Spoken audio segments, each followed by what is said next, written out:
Number 3, go live. Go live, go live, go live. Where do I want to sit? I want to be over here. There we go. Oh my goodness. Okay. There's a bill. They're coming after the socialists. What's the quote? I got to look up the quote. Oh my goodness. The news today is just... I've had so much going on in my personal life. It has, for the first time during this social media storm I'm involved with, been a little difficult to remember to keep up with the greater news because I've just been dealing with a lot of local news lately because I'm involved in it. Did another TV interview yesterday. They didn't air it. I wonder if they cut us or if they just didn't finish the story in time. Maybe it'll be on the 6 o'clock news tonight. I shall be watching. But let's see. What do I want to look up? They came for the socialists. There we go. Oh, it's from the Holocaust Encyclopedia. That's actually kind of perfect. Can I get the font big enough? Can I get it all on screen? First, they came for the socialists, and I did not speak out because there we go. Hello, everybody. Hello, Peaches. Hello, everybody who's dropping in. We just started the stream, so we're not quite cruising yet. But I think I want to be ready to talk about. Ooh, did I set up my stream properly? Oh, that's the wrong window. There we go. First, they came for the socialists, and I did not speak out because I was not a socialist. Then they came for the trade unionists, and I did not speak out because I was not a trade unionist. Then they came for the Jews, and I did not speak out because I was not a Jew. Then they came for me, and there was no one left to speak for me. Well, anyway, the reason I read the poem, the reason we were doing that today, is because I didn't even need to close that. Because there's a House bill that's coming after the socialists, which, oh my God. Yeah, I'm not going to read all the language of it. You can go read it yourself. It was authored by Roy in the Texas representative. A House bill that goes after the socialists should be concerning if you know your fucking history. But that's the problem. People don't know their history, and they instead listen to the thing that people are lying to, or the lies that people are telling them. Man, it's just we really are that stupid. We really do just know so little about American or about world history that we are doing what Germany did in the 30s, and enough of us don't care. Enough of us don't think it's a big deal. Enough of us think, well, they're coming for the socialists, and I'm not a socialist, so I guess I'll be okay.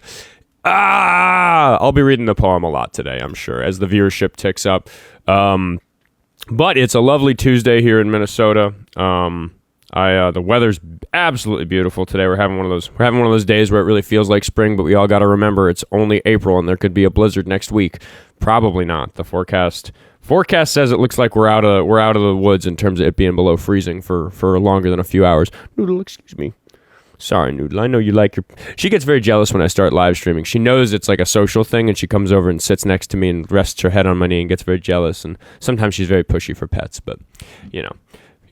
It's only 2 hours a day. Then she and I are going to go for a run, because I'm a runner, and I love me a day like today. 70 degrees and sunny. I'm gonna have a lovely, lovely run with the dog. All right, let's get double tapping away on the screen. There's some of you here, 13 of you, and if we get double tapping away on the screen, we'll get more viewers in here in a hurry, and we'll be able to accept some calls. So let me get my guest queue open. So I'm ready. They should take the bill he wrote like a big boy and stick it on the fridge and leave it at that. Yeah, Dan, you've got a point, because I don't think this bill will pass. But I do think any person who authored such a bill shouldn't be a politician in this country. There's this issue with all these bills that don't pass in the House. Like, for example, the SAVE bill, this is news. The SAVE bill, the SAVE Act didn't pass in the House. They're going to have to, they're going to keep working on it. So that's not like a big victory, but the current revision of the SAVE Act didn't pass in the House, which is a minor victory in the war that we're in. Rue, I'm going to mute you because you think that Trump is the best. Not because I mute Trump supporters in my chat. I just mute Trump supporters in my chat. Oh, why is the mute button not working? I'm not getting the little menu on the 3 dots. You've been spared. Oh, no, now it's working. Anyway, I just mute people if I don't have a caller. So if you want to tell me why you think Trump is the best, you can hit the request button on your screen and come tell me in front of everybody, and we can talk about it. Anyway. Did I see the college student who's facing 15th for making a BB joke? I did. I did also read some of the things that were, facing the 15th. I was going to say, there might be a misunderstanding about something about the way she's being charged, but I did see that case. you got to be careful with boom boom threats. I don't know. I haven't looked at it all that closely. It does seem like a pretty disproportionate response. Cam says, how we doing today, Oscar? I'm doing great. I had a really fun night last night. I went to a comedy show with a friend and sang some karaoke. I like doing that. And it's a bar I haven't been to in quite a while. And it was interesting to show up to a bar I haven't been to in a little while because I've become something of a local celebrity, and it's an interesting experience being in a bar where every 30 minutes somebody comes up to you, and whether you know them or not, they know you. So that's dealing with that. Kind of fun. It's a little spooky. That was also a pretty red bar, so I was a little worried when I got there, but it was mostly friendly. Who was the comedian? It was just an open mic. It wasn't like a comedy show for some well-known person. It was just a local basement bar show. But I don't always advertise the places where I might be on a Monday night to the public for obvious reasons. But yeah, I was just hanging out in a bar is really how I spent the evening. Dan says the SAVE Act will never pass, thankfully. Knock on every wooden surface imaginable. Yeah, well, so again, like I was saying, it should be a problem that they're even trying to do these things. Like anybody who's voted, I need to look at the vote on the SAVE Act. Is that what it was? Like, I'm not a lawmaker. I don't know the rules exactly for how these things work. Was there a vote yesterday? I need to read my news a little bit better. Christian Connection says, what lies? Yeah, dude, I'll answer that question if you hit the request button on your screen and you come talk about it, because it's a way better show if you talk to me up here instead of me just engaging with the chat. Happy to engage with the chat. Ben thinks Trump's doing a fantastic job. Hit the request button on your screen. Come tell me why. This is a talk show.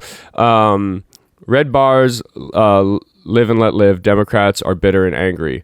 Yeah, I mean, I go to red bars, and for the most part, yeah, people are chill. Like, it's not... it's just something I need to watch out for ops, because there's a lot of people who are mad at me. Democrats are bitter and angry. I would agree. I would say, well, I wouldn't say I'm bitter. I'm pretty angry. I wouldn't say I've gotten quite bitter. I'm a little jaded to some of the nonsense I face up on here. Even reviewing my own content, sometimes I realize, like, wow, I am talking to a total monster, and I'm being really, really chill. And it is just because I am so used to doing this. Thank you for all the shares, Anna. Everybody follow Anna's example and share the live. It helps get a caller in here. Then don't lie so much. All right, yeah, if you're not going to talk to me I'm not interested in talking to the chat all day, so I'm just going to mute you for today's live. So if you want to continue the conversation, you are going to have to request up and talk to me with your voice. Thank you for the heart me, Anna. I appreciate you. Yeah, Anna's always doing so much work to get the live out. Yeah, people are like, what lies, and it's just like, oh my god, dude, so many. That's the problem is that Republicans can just go up on the TV and lie. Immigrants are bad for the economy. Lies. Show me an economist who thinks that immigrants are like more dangerous than the average other resident. Lies. Show me the data. Show me a criminologist who thinks that. Like, this is ridiculous. These things are lies. Those are examples. Toy Dean, I don't know. I'm a different person than Dean. Lots of people do debate lives. I have a slightly different. I have like a slightly different style than him. But anyway, if the comparison's right, I'm doing something right. And yeah, okay. I was gonna mess with him, but Diava Talks muted him. Hello, Diava. I didn't see you hop in.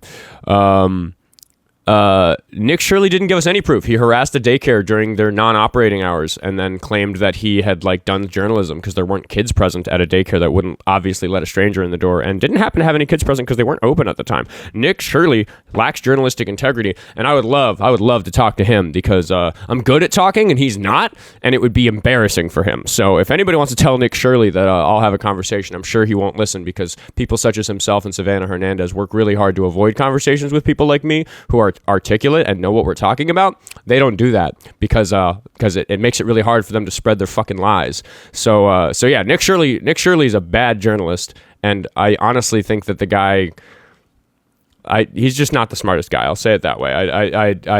Yeah, he's bad at what he does. Funny, no journalists show them open. Yeah, it's not how we enforce daycares. Is we don't have press teams show up and bother people whose children are being cared for.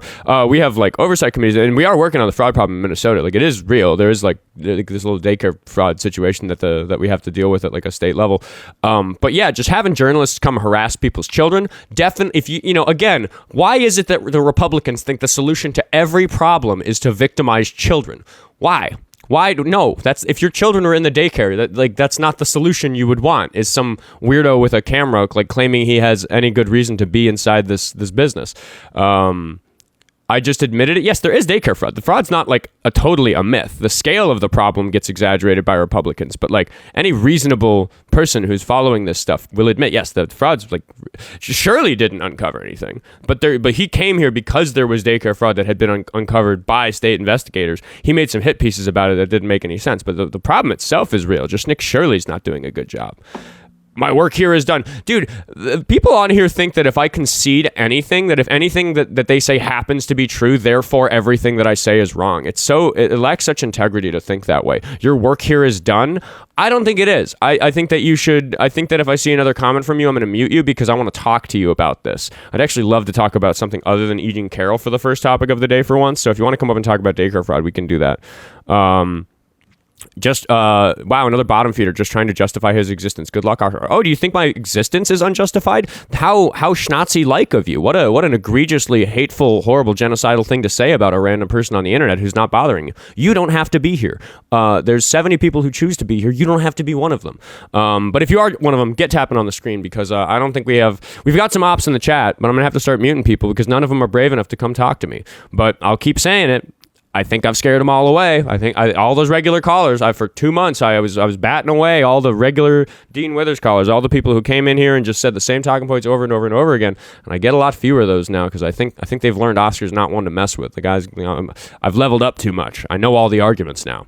Not all of them. I still find myself needing to research live all the time.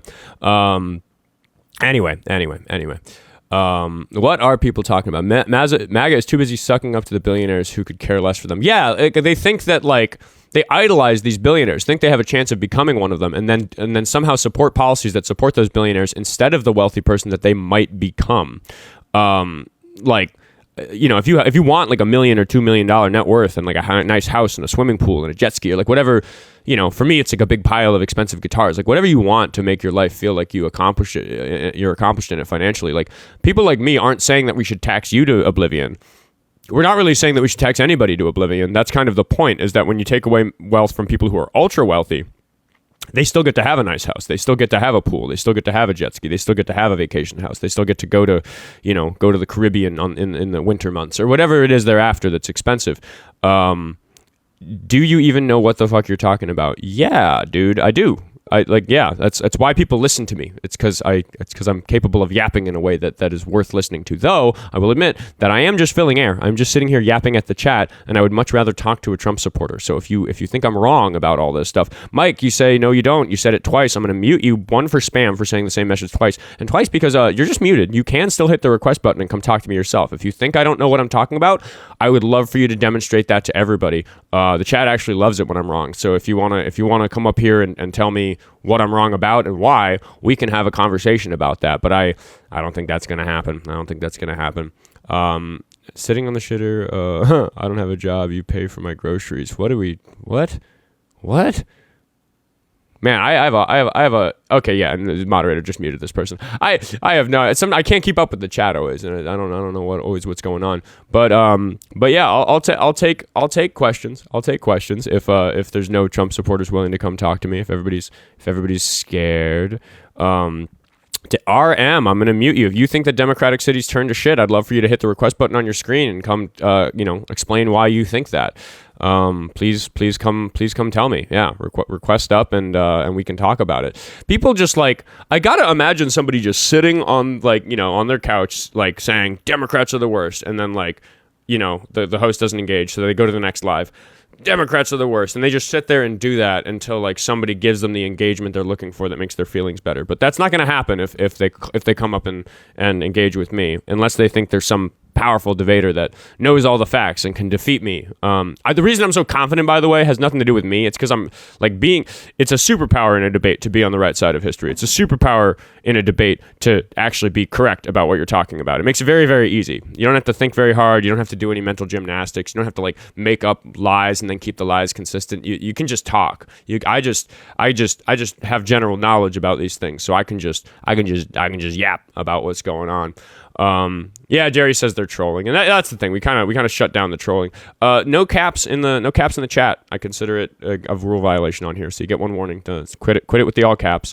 There are exceptions to that, but no, I don't appreciate people all capsing in the chat. They're so focused on putting labels on others, not realizing we're fighting for them. Yeah, again, they want our tiers, and we don't want, they want liberal tiers, but we liberals don't want conservative tiers. We actually just want everybody to live their life and be happy. I want you to have that pool. I want you to have that jet ski. I want you to go on that fishing trip. I want you to, whatever it is. I want you to have a really ornate collection of Game of Thrones figurines in your man cave. Whatever it is for you that you're after for your life. I want that for more people. And we liberals push policies that will make that life more possible for more people, including Republicans. We're not really after anybody's tiers. Less tiers, fewer tiers. Can we have less tiers? Would that be a popular policy? Man, do you have MAGA Man 2026 has joined the call. How old are you? 45. I believe you. What would you like to talk about? I don't believe y'all are fighting for anything. I think y'all are bitching and complaining a lot, but y'all ain't fighting. What do you mean? You're not fighting. Fighting is picking up a rifle. Okay, sure. I'm not in active military combat, but in a figurative sense, and instead of a literal sense, I am fighting for what I believe in. Is that all you've got? Is that your big gotcha? Well, the left is the reason. Y'all's bitching and crying and whining and moaning and groaning is the reason why you're hated. I don't think that that's true at all. I think that the reason that we're hated is because we're a threat to the corporate elite that's ruining America. No, what it was is you chose to riot, and you thought that we would look at you like heroes and compare you to Martin Luther King and Rosa Parks. When did I choose to riot? You're talking to me. You're talking to me. And you were labeled domestic terrorist. Hello, my name is Oscar. When did Oscar choose to riot? I'm talking to the left. Okay, the last riot that we had, I would argue, was like in the No Kings bullshit. You're saying that No Kings was a riot?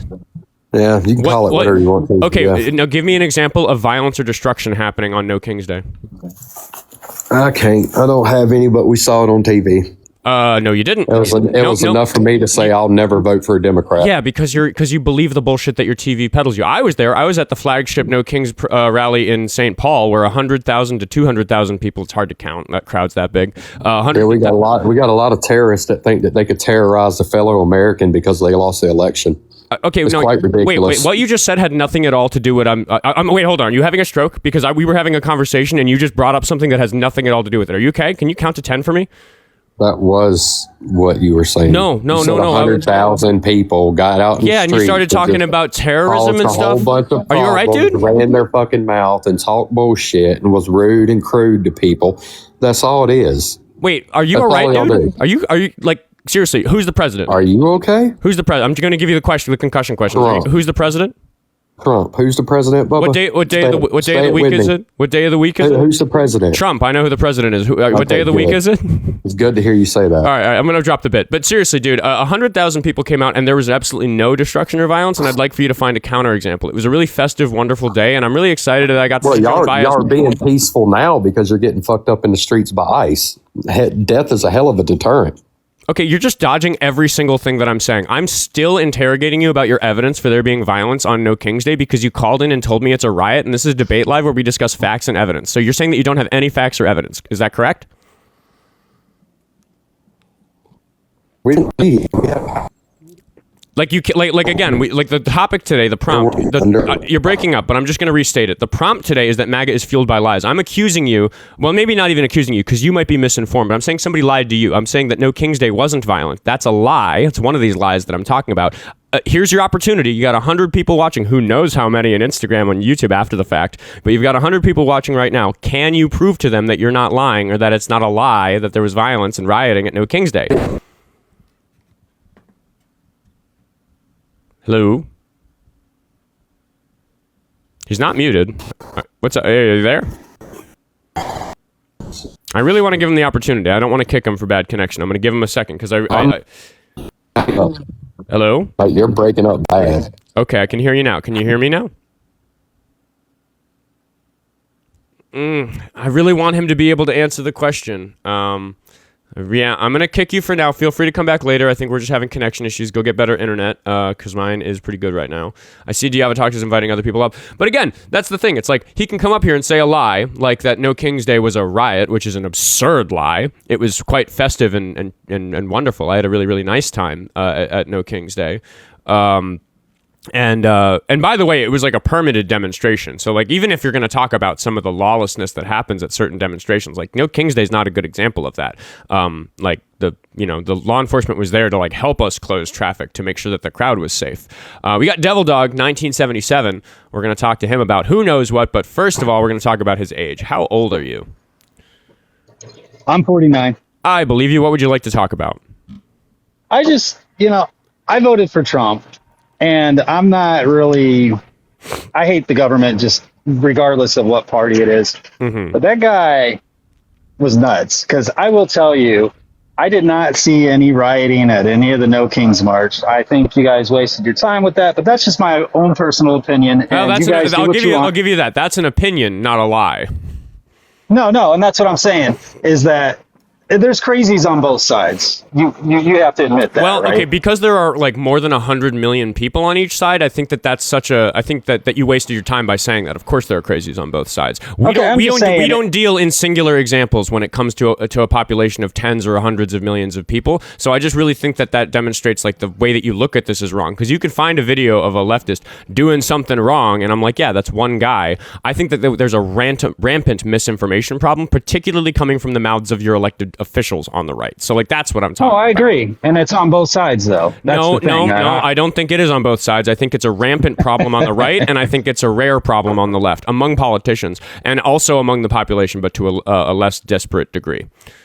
And I can respect that. I just wanted to come up and just tell you that guy was kind of nuts. The one that was right before me, because he's just spewing propaganda and just everything else. Like, he didn't even really look at it. Like the No Kings, the last 3 No Kings March, I didn't see any protesting. I didn't see any violence. I just saw the whole thing was protest. The whole thing was protest. Yeah. But yeah, there was no which destruction. Is your legal right to do. No violence. Exactly. No lawlessness. I agree. Right. So I guess the topic, like the point is that what I'm saying is that you won't see a caller call into a show, like a liberal who's convinced of some big lie like that guy is. Like, why does that guy think that No King's Day is violent? And I know the reason. It's because even before the rallies happened, there were people who were preparing. All right, the job today is to gather as much footage as we can from this day that looks chaotic and crazy, and try to stitch it together so it looks violent, so we can air it on whatever TV network that dumbass watches. So he's gonna think that it was a violent, dangerous riot, which is fucking absurd. It was a concert. It was like literally just a show. It was the sort of crowd sizes that Donald Trump constantly lies about pulling when we actually break records with our crowd size. Here in the Minneapolis-St. Paul metro area, no time in history has ever that many people set foot on the grounds of the Capitol. We pulled a record-breaking crowd, and that guy's just calling it a violent riot to make that a bad thing, when in fact it's a really good thing and a demonstration that a lot of people believe in our movement. It's a big lie. No, and I agree with you, and that's the thing, is I can look at both sides and see. So give me an example. So give me an example of a lie that the left tells that's that egregious. Egregious to what? Well, I mean, that's an example of an egregious lie, saying that you recognize as an egregious lie. Okay, yeah. Yeah, so what's an example of the left doing that?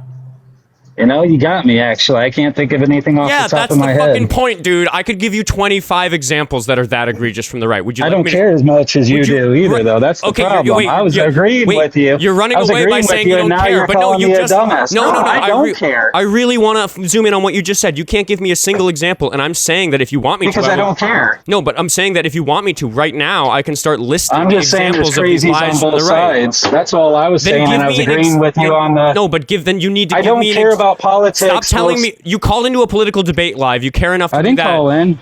Dude, stop. People always say you didn't call in because you hit a button on your phone. Are you talking to me with your voice through a cell phone right now? How do you call someone? How do you call to someone? Are you talking to me with your voice through a cell phone? No, I'm talking to you through a computer. Okay, fine. We're having a video call. Dude, again, this is semantics. It doesn't matter. You're talking to me with your voice. It's a call-in show. I define it that way. You don't. It doesn't matter. But again, I'm going to hold you to it. You called in. You joined the live. I don't care. You joined in. Don't care. Yes, why? Then why'd you call in? Then why are you here? You going to prove me wrong? Yeah, I already did because I gave a big example of a lie that you recognize as a lie. I asked you said it's the same on both sides. I asked for an example. It's the same on both sides. Then give me an example. No. Why not? Because I don't want to, because I don't care. Then why are we having this conversation? Why did you join the live? Because I was making fun of the guy that you just had up before me. That's why. No, but I'm not gonna move past it, and you can run. I'm not gonna. I don't care, dude. No, you're not gonna get anything out of me. Exercise the integrity and stand up for what you believe in. You said that it's the same on both sides. I don't believe in anything. I'm giving you an opportunity. Yeah, of course. I don't believe in anything. Most of my callers don't. Okay, cool. I'm not your caller. Not cool. I'm your bitch. Yeah. Nigger. There we go. Nigger. Slur and run. All right, so those are Trump supporters. We're learning in real time what they're like. With each passing day, the reasonable ones jump ship because they learn a little bit more about what's going on, and they recognize that guys like that can't even come up with an example of such an egregious lie. Man, what a good question I stumbled upon. Please give me an example of such an egregious question. We're going to bring Diava up for a second. I'm sure she's got thoughts on that. Diava, good morning. How are you, Diava? Oh, she's taking a second to connect. Sorry for everybody that was brutal to listen to. I obviously wouldn't have kept them up very long. But again, that's kind of like what I do is I don't mute people. I don't kick people. I let them do the slur and run. I let them do the thing. Diava, what's up? Hey, I'm just going to say this and get back down because I'm in the middle of something. But he, of course, was lying because you can't join a live as a guest on a PC. Oh, he wasn't on a computer. He was how on his funny. phone. So he was just lying. I find people say that a lot where they're like, I'm not calling in. And I'm like, dude, you fucking know what I meant. Stay on track. Like, this is ridiculous. Like, you're going to tell me that you didn't call in because you didn't use a rotary phone from the past? Like, come on. Like, if you call into Jimmy Kimmel Live, it might be through a Zoom call. Like, come on. This is just bad. This is just bad faith. I was just making sure that I made a point, and maybe you know that as well. Now I know. I could, if I knew that, I'd have called him on his lie, which is that I guess you can't call. I've actually wondered that myself because sometimes I want to be able to call into you or Santana or whoever, but I don't know how to do that through the live host thing that I'm looking at on my screen right now because I am on a computer. But apparently you can only through a phone. Only through a phone or an iPad, not even an Android tablet. It has to be either an iPhone or a phone or a iPad. Only two devices. What a lovely little addendum for the end of this call on the VOD on YouTube. Because, not only did that guy fail to demonstrate that the left lies, he also came and lied himself. So, yay. So your sign is still 10 out of 10. You're still batting 1,000, my friend.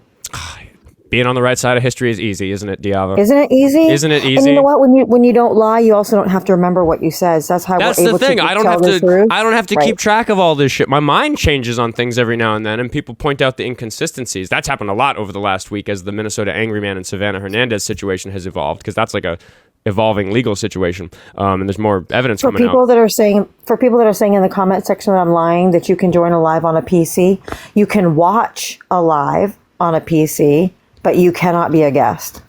Yeah. And actually, maybe that's why some people don't know where the request button is, and that's something that I can tell them now. I'll say, hey, if you don't see it, correct. Yeah, good to know. Make sure that they're not on a PC or on an Android tablet. If they're on either one of those two, they can watch lives in TikTok all day long. They just can't join as a guest.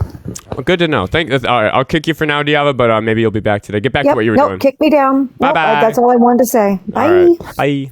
Love Diava. She's a friend of the show, freaking co-host, and she does a lot of the moderation work in the chat. So she, thanks to my moderators, always got to shout out the moderators because my chat gets unruly and I absolutely can't pay attention to it during the calls. So I wouldn't be able to do this if it wasn't for my moderators, because what would happen, and this happened early in my debate hosting experience, is that when I didn't always have moderators, I would take a call and then I would ignore the chat, and then the chat would get out of hand, and then the live would get taken down for whatever nonsense was going on in the chat, and I couldn't deal with it. So huge thanks to the moderation team. It's absolutely incredible. What are people talking about in the chat? Next MAGA request up. We're losing the viewership. So if everybody wants to get double tapping on the screen, we can get some new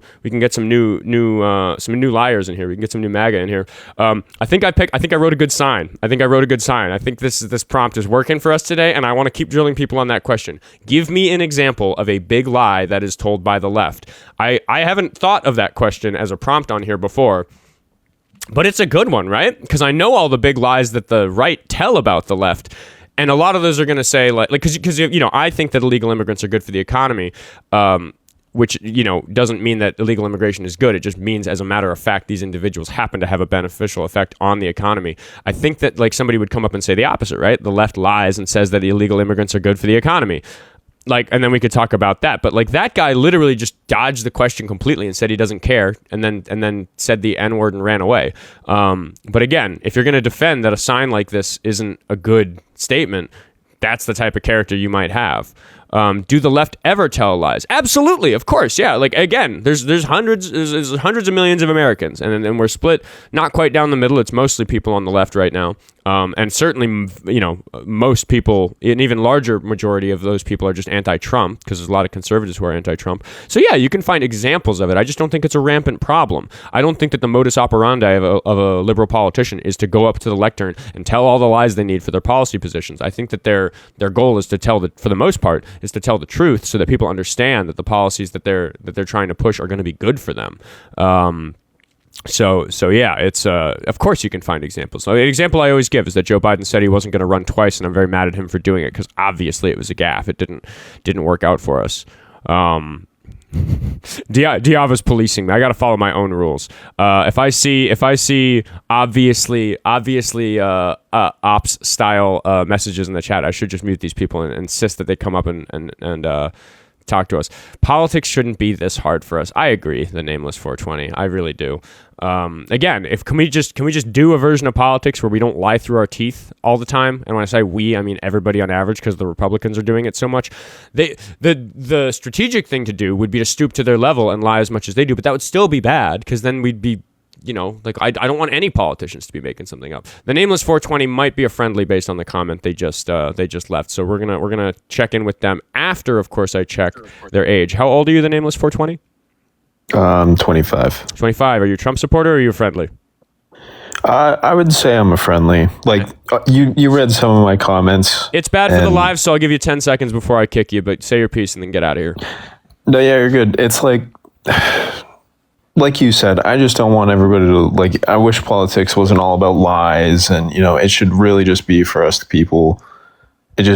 It's so hard. It doesn't need to be this hard. I agree. I'm gonna let him go, but it's a shame.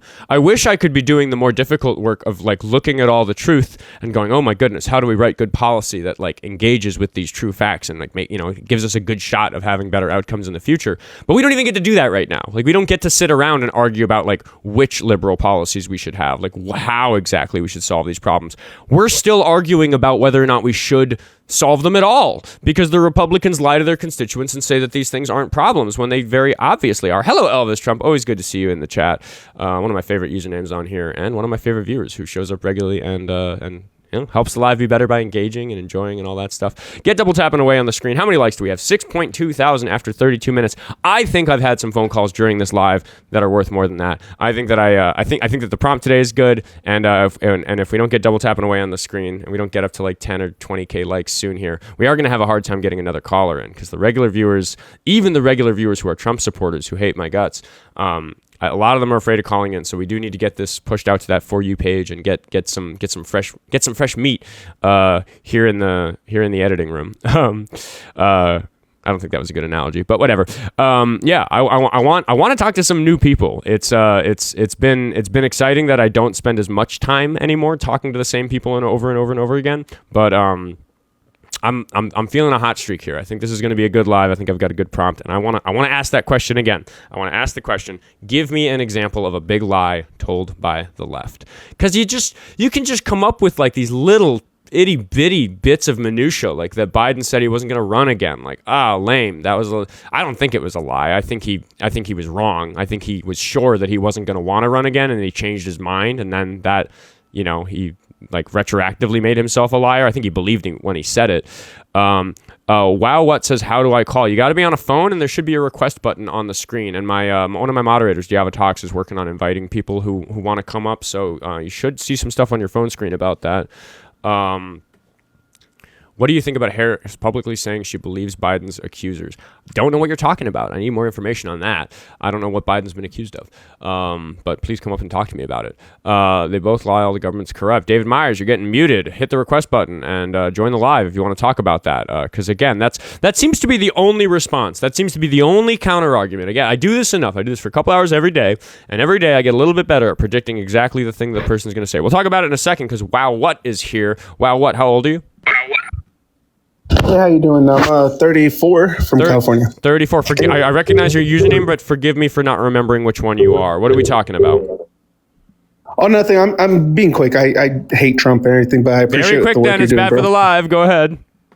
Love it. That's it. That's all I got to say. Appreciate you. Have a good one. All right, quick, friendly. But yeah, I get very good at predicting exactly what the counter argument is going to be. And when I say that there's a rampant misinformation problem on the right, it's always the same thing. Well, both sides lie. And again, it's like really smooth brain thinking to think like, here's an example of a person on the left telling a lie. Therefore, there's a rampant lying problem on both the left and the right. Wait, I got to read some of these friendly messages just for a second. Eyes on Minnesota, I remember you. Hey, Oscar, thanks for not only standing up to Savannah, but looking after her safety as well. Yeah, I did do both. I was mean to her before she was in the fight, because I was actually talking to Minnesota Angry Man's wife this morning. We had an off-the-record conversation. We're planning her and the family coming on this show. So I was chatting with her, and one thing I said is that, and by the way, they know how I feel. They know that I think they were in the wrong, and that so I'm not like friendlies with them entirely.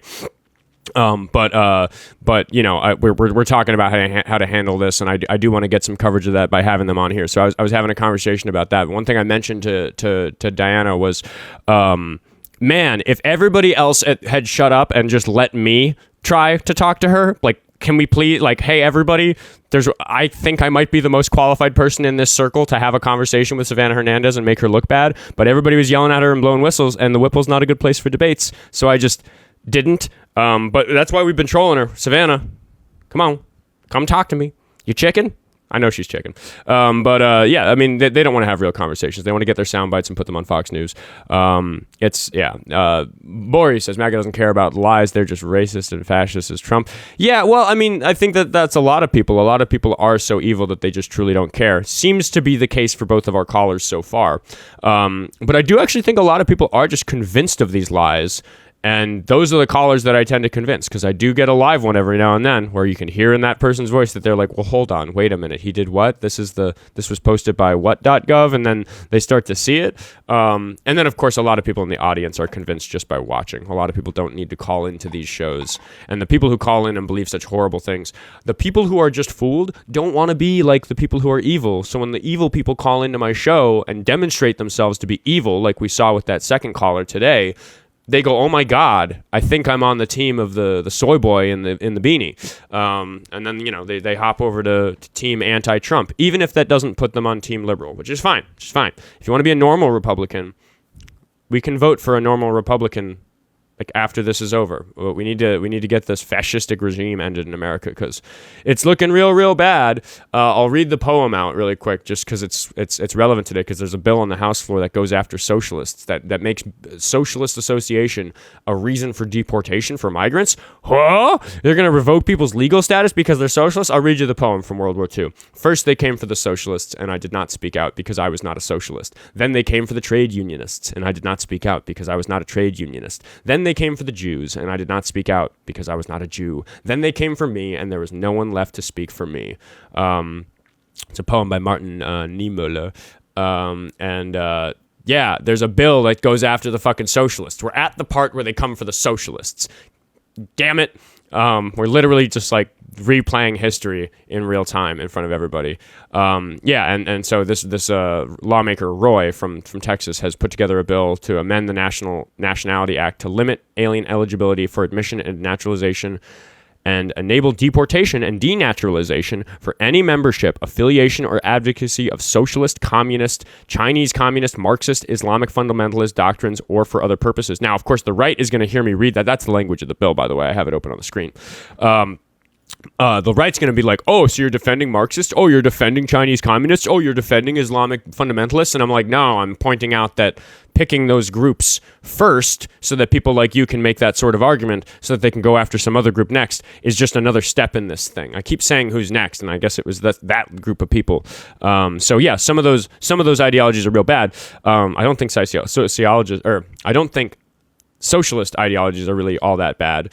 But yeah, it's maybe that's going to get me deported. Does Oscar get deported for being a socialist because he said that? I'm not a socialist. I'm a democratic socialist. Is being a democratic socialist enough for me to get denaturalized? Can they denaturalize me? I was born here. Does this bill apply to me? I'm not a migrant. We shall see. The federal government has been pretty loosey-goosey with the way that they enforce these sorts of policies. So it's all very, very scary. It should concern us.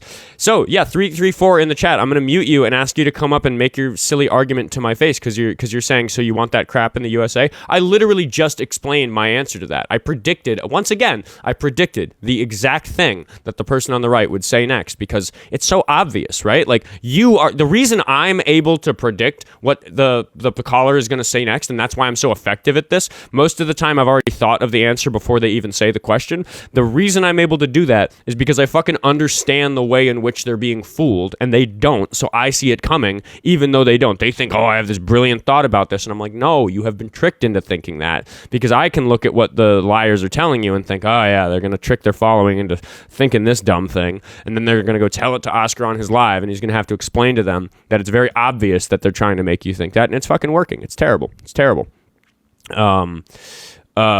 Bori says, I don't understand how that could be interpreted as a bad thing. I don't know if you're a friendly or not. I don't know what... your previous comment. This is a friendly. Socialist ideology. Take power from the few and give it to the people. Yeah, that's like at the core of socialism. I think that there's I do believe in like I do believe that if you work hard, you should be able to have like more in your life. I think that like that basic capitalistic idea is something that like works in kind of the John Locke sort of like, find your own way sort of thing. I think that's important, and I think that's an American value. I just think that we need to like regulate the like 0.01% of people that have figured out how to do that in a way that lets them and a couple of their buddies control the entire country. We need to watch out for people who like figure out the high score glitch and like break the system. The rest of everybody else, work hard, make your money, build that pool in your backyard. I don't care. Go be rich. That's fine. Naturalized citizenship. I'm a democratic progressive. Yeah, lots of, we don't always agree about everything on the left. Not everybody agrees on every little, ideology. And we can go back to arguing about that stuff after. But again, them coming for the socialists should be a concern. When there's a poem from 80 years ago that was written about the Nazi regime in Germany that is mirroring what your current government is doing, that should be fucking concerning. But these are people who don't know their history and don't care and don't think it's relevant and don't think it matters and don't think it like that there's any parallel to be drawn, and that's quite devastating. But any MAGA in the chat? Anybody? Hello. Have I muted everybody to try to urge them to request up? I don't know. Maybe I'm gonna run out of callers fast today because maybe you guys aren't double tapping away on the screen all that much. Do I still have a Galaxy goal? I don't want a Galaxy goal. I want a small gift goal. I'm gonna set up a gift goal. Oh, but the streamer is the window for setting up the gift goals is very broken on the desktop application. It's like very, very slow. Let's edit that. Heart. No, do I want heart me? What did I want? Rose. There we go. Let's do 100 of those. If it'll let me type. Oh, sorry. This is bad podcast content for those listening after the fact on YouTube. Gotta run the live show. I had somebody on Instagram say like, that I must be reading off AI all the time because I'm always looking at the screen, and I don't even remember if I replied to it because I don't always engage with the trolls on there. But it's like it's silly to me where it's like, oh no, you don't understand. I'm running a live stream. There's like a bunch of stuff I'm doing on the screen. How could anyone not see the resemblance from that quote? Bori, you're making sense. It's remarkable to me that you can explain these things. And I think that the part of the problem is that somebody who doesn't know any history is going to hear me explain some parallel to history. And what they think I'm doing is manufacturing a version of history that parallels what the right is doing just to make the right look bad. When in reality, No, I just know my history. I just know, like, I didn't need some liberal talking head on the TV to point out this talking point of this comparison. I literally saw the bill, like a headline about the bill. I clicked on it. I read the language of the bill, and I thought, oh my God, I need to pull up the poem about First They Came for the Socialists, because I was already aware of the poem, because it's a beautiful little concise demonstration of exactly what went wrong in Germany to allow the Nazis to rise to power in the way that they did. And it is a perfect parallel of what's happening now, because it's just a good piece of art. That poem did a good job, Martin, on your poem. Excellent work. So like, I just have the background knowledge to point that out immediately, instead of needing to like regurgitate some talking point, because that's the biggest accusation that I get, is that I am just regurgitating talking points and I don't actually understand any of this stuff. When if all you do is memorize talking points, or like half memorize a shitty argument from Twitter or something, you get schooled in a debate with somebody like me, where like, I'm not regurgitating any talking points. There is nobody who I look to for my opinions on these things. I am literally just peddling in my own opinions on the matter. And sometimes I'm wrong. Sometimes sometimes I make mistakes or lack the education to have a good opinion on something. But I'm not listening to anybody. I'm not reading a script up here. I am trying to keep up with the chat and encourage you guys to get double tapping away on the screen. We made 10K. I bet if we get to 20K, let's see, it's 10:43. If we get to 20K before 11 o'clock, I bet that'll get us a caller, because it'll push the live out to more people. I don't want to echo chamber the live. It's a little scary muting people to get them to come up, because when it doesn't work, like it hasn't for the last 5 people I've muted, and who knows how many people Diava has muted, probably loads. It will it makes the chat very, very echo chambery, which I don't want, but we don't have a caller. We want people to get in here. So yeah, MAGA, please request up. If you're in this call, if you're listening to my voice right now and you disagree with anything that I'm saying, or if you want to talk about any issue in American politics that you're on the right of, if you support Trump on any policy, anything like that, I would love to discuss it with you. And I will remind everybody, of course, that the prompt today, which I come up with a new unique prompt every single day, which is my fun little creative writing exercise I do first thing in the morning. MAGA is fueled by lies. We're talking about the big lies told by the right. We don't have to talk about this. We can talk about whatever you want. But if you want to pick something easy, I think that the right tells lies in ways that the left doesn't. And we had a caller up who agreed with some of the big lies, but couldn't name an example of a big lie from the left, which I think every now and then I come across a question that leads to interesting conversation. I stick it in my back pocket, and that's definitely one of them. I will be asking people. I will be asking Mr. Pruss, perhaps, who just joined the request box, that question. Tell me a big lie that the left has told. We're going to have Mr. Pruss up. And first of all, as always, we're going to ask Mr. Pruss, how old are you? Hello, I'm 45. I believe you. What would you like to discuss? Well, I think the left does have a couple lies. I could name one, for example. Please do. So I believe it is a majority position on the left that they lie on the idea that men can become women and vice versa. I think that, okay, so here's my thing about trans issues. The fact that you have to go to this like really like minutia topic that affects like less than 1%. Was that right? No, I don't agree with you on that. I think that the problem that the right has with this is like mostly a semantic argument. Like first of all, anybody who's going to deny some like the lived experience and like difficult life that a trans person has, I think is doing a bad thing in a civil rights sense. I actually just don't think it's very important what we call these people. If you don't want to call them women, that's your right. I don't think I'm going to make any headway on that argument. But what I'm going to say is that there's lots of good arguments for letting them use the bathroom that's generally designated for women.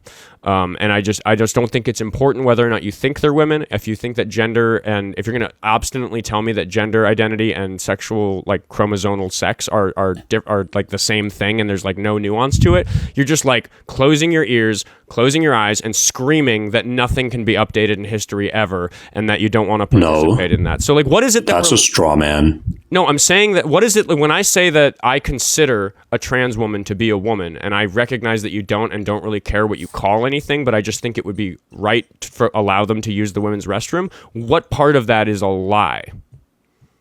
Sure, the part that would be a lie would be the implicit premise that there's a justification for including trans women under the definition of woman, because I think that any definition that you provide is either going to be incoherent or is going to fall victim to several counterintuitive examples that I could give you. So we disagree. We disagree about the nature of trans people, and I'm willing to have that conversation with you. But again, I think that the problem is people on the right literally saying things that they know are false. Are you accusing me of being dishonest with you and lying about what I think about trans women, or are you accusing me of being wrong and misguided? Because I'm talking about liars, not people who are misguided. There's a huge difference. Yes, I believe that you possibly are lying about Why would I do claiming that there. Wait, I'm about to explain. I believe that you are lying on the idea that there is a proper justification and a consistent way to give a definition of the word woman that A, makes sense, and B, includes trans people.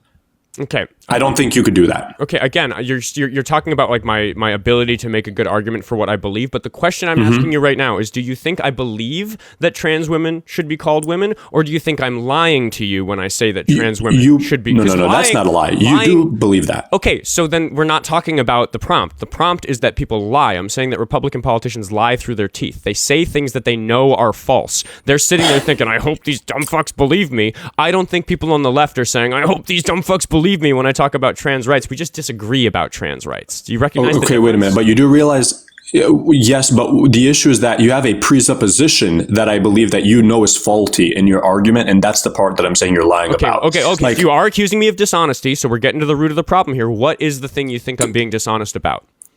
I could provide you an analogy. In the same way that a Christian may really believe that, smishmortions, you know what I'm talking about there, right? It's on my show. It's fine. Okay, yeah. So in the same way that a Christian might really believe that abortion is wrong, and that hinges on his religious beliefs, and then you ask him, is he justified in his position that abortion is wrong? Well, deep down, he may know that he doesn't really have a good argument for God's existence. So he may know that that's a faulty premise. So in the same way, I think that many leftists know that if they were to be pinned down on what is the definition of a woman, they know deep down they're not going to be able to provide a good definition that is trans inclusive. Well, okay, so here's my I'm actually going to like borrow from the comedian Dave Chappelle if we want to just talk about that, because I actually do really think that there's good argumentation to say that gender identity is a slightly different thing. For most people it's the same. Like I have male genitalia, I have the chromosomes of a male, and I identify as a man. So like for me, all those things lined up and it worked out. And what we're talking about is a very small subsection of the population where those things don't line up, because I don't really get, like, for me, I can't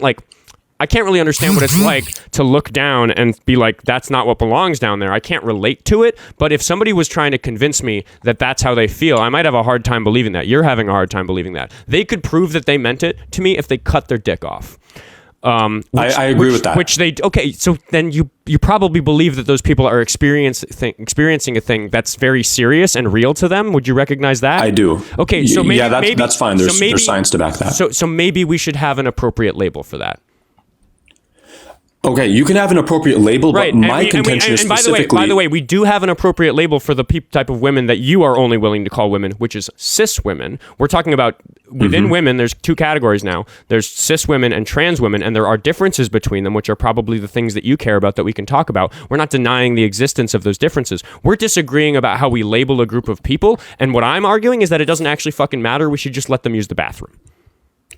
Oh, okay, so I have 2 points of contention. Number one, when you're saying like it just simply does not matter. I mean, trivially, it does have to matter to some extent, because like they have been in sports that has affected some people. So trivially, it does matter to some extent. I think that sports are an inherently unfair thing, because like taller people perform better at most sports than shorter people. For example, there are counterexamples to that for different sports, but like a taller person's going to have a better shot being a swimmer than a shorter person. So like it's necessarily unfair and difficult, and the edge cases are going to maybe lead to some outcomes that are a little bit unfair. But until you can show me that trans women are in any way disrupting the success of regular athletes in sports, which by the way, I have been asking for years for somebody to show me evidence of that since long before I got online about it, and nobody has demonstrated to me that that's a real problem. You're literally denying the rights of 1% of people to safely use a bathroom, like comfortably, privately, in a way that's less likely to get them assaulted, because we don't actually want trans women going into the men's room. That's where they will get assaulted. We don't want that.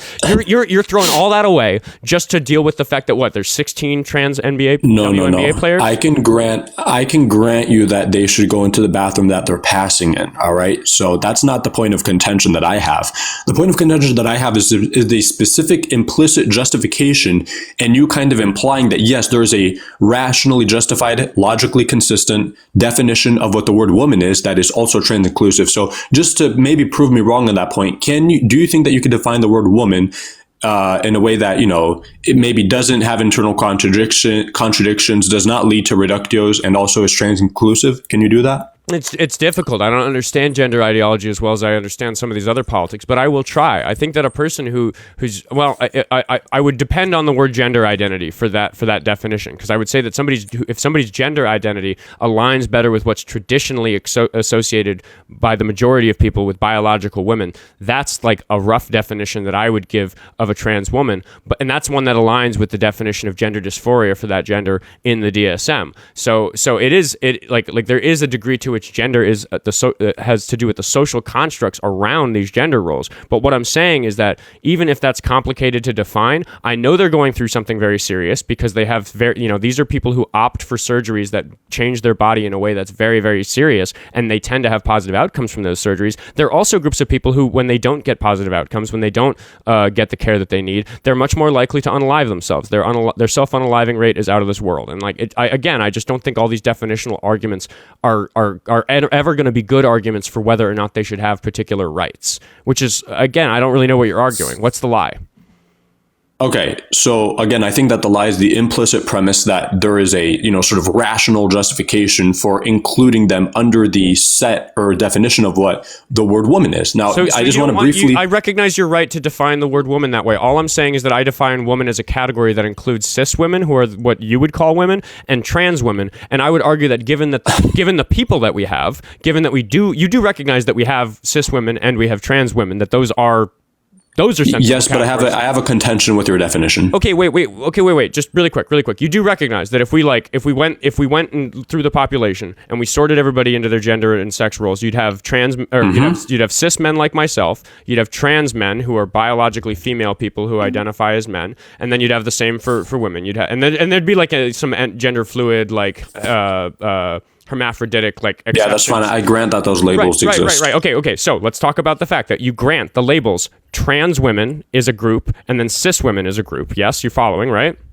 This is mostly for the audience. That's fine if you grant that. Okay, so what I'm arguing is that the two of them fit into a parent category. Trans women and cis women fit into a parent category that I call women. You have a problem with that? Yes, because your definition of woman was circular. No. I think that we don't need to bring anything else in. You agreed just a second ago. Trans women as a group, cis women as a group, they don't overlap, right? Okay, I'm calling the parent group that includes both of those groups women, because it's literally the word that those two labels have in common. Trans women and cis women have one thing in common, which is that, guess what? They're fucking women. What? Yes, I agree that both of them include the label woman within the name of the label that you're giving both groups, right? Trans woman, cis woman. But now the reason that I don't want to make the move where you put them into a parent category of, woman simpliciter is because when I asked you what it means to be a woman, you said someone whose gender identity aligns with being a woman, right? Now, here's the issue. You invoke the word woman in the definition of woman. That would be like me. It'd be like if you asked me, hey, Mr. Pruss, what is the definition of parsimonious? And I said, well, the definition of parsimonious is anything that's very parsimonious. You still wouldn't know what it means. So it fails to give a semantic reduction of the term. I really need, which is the point of the definition. I'm going to do the debate host thing and just force you back to the question. Oh, sorry, I opened a webpage that's too slow for my live. I'm going to close that. Okay, so once again, categorizations. We have trans women and we have cis women. You recognize that this is a good set of non-overlapping categories, right? Non-overlapping. Because no cis women are trans women and no trans women are cis women. So okay, that's what you mean by that. Yeah, that's fine. Yeah. So I'm just saying that if we have these two categories that we totally agree are sensible labels, trans women and cis women, I'm saying that a good parent, if you and me are writing the rules for discussing this stuff, I think that the group that includes both of these groups, trans women and cis women, I think a sensible label for the group that includes both of them is women. It's not sensible because the definition you gave for woman is circular. What's your definition of woman? An adult human female. Right. I mean, I would call that a cis woman. So if you're going to insist on labeling it that way, then like, what do we call trans women? Wait, one second. Wait, I might need to touch up on that point. You said an adult human female is a cis woman? According to your definition, I assume. I assume you're talking about cis women when you give that definition, right? Which, I mean, I'm talking about all women. But wait a minute. You said... Well, that definition would include... Okay, so for example, I'm going to pull up a photograph on the screen and we're going to talk about it because... Let me get this big enough. Can I open this? Can I open image in new tab? Sorry, Windows websites are broken these days, and it is like impossible to do this stuff right. By the way, adult human female can't equal a cis woman because, in your view, there's adult human females who identify as men. This person, I know Buck Angel. Yeah, this person on the screen, right? I'm gonna close this because there's a video. That's a female who transitioned in like the 70s or something. Right. So I'm saying that your definition of woman includes Buck Angel. Yes, it does. Okay, why is that a sensible label, dude? Like, again, like it just, I think that if we're gonna categorize men and women in a way that is like useful to society and useful for making rules and useful for having conversations and speaking English with each other, I'm saying that it's just more useful to group cis women and trans women as women and cis men and trans men as men. I think that's, and then those labels at the top of that like tree structure are what the bathroom they would use is, if that's, probably what they'd want to do. Okay, so I'd have two small critiques. So number one, my definition, as you can see, it was 3 words. It's very simple. Simplicity is usually something that's favored in philosophy, right? We're talking about philosophy. So that's one point. Number two, all else equal. It's a very important all else being equal, because sometimes issues are nuanced in such a way that the simple argument that you can give is bad and, and a complicated one is required. Sure. But all else equal, yes, a simpler solution is a better one. Yes. And then second point that I would make is when you talk about utility, right? You say that this is going to be good because it promotes, rights and utility and well-being. Yeah. I will just interject to speak on that and say that all of this fucking semantic nonsense that we're stuck on because you hate these people for some reason, which I genuinely think is the truth. I think you're hateful towards them. I don't think that you, I don't think you value the fact that the argument you're making is like actually bad for these people, which is why when we say, let's get rid of all this semantics, I actually just think it's good for the outcomes of everybody on average if we let trans women use the bathroom, if we let trans kids play, like people like play on this on the team of the sports that their like body chemistry aligns with, because that has more to do with physical performance in sports than a person's like chromosomal sex. Because again, it's actually pretty unfair to a trans woman who's on hormone therapy to make her play on the men's team, because she's literally taking hormones that make her more biologically aligned with the women and give her an extreme disadvantage on the men's team.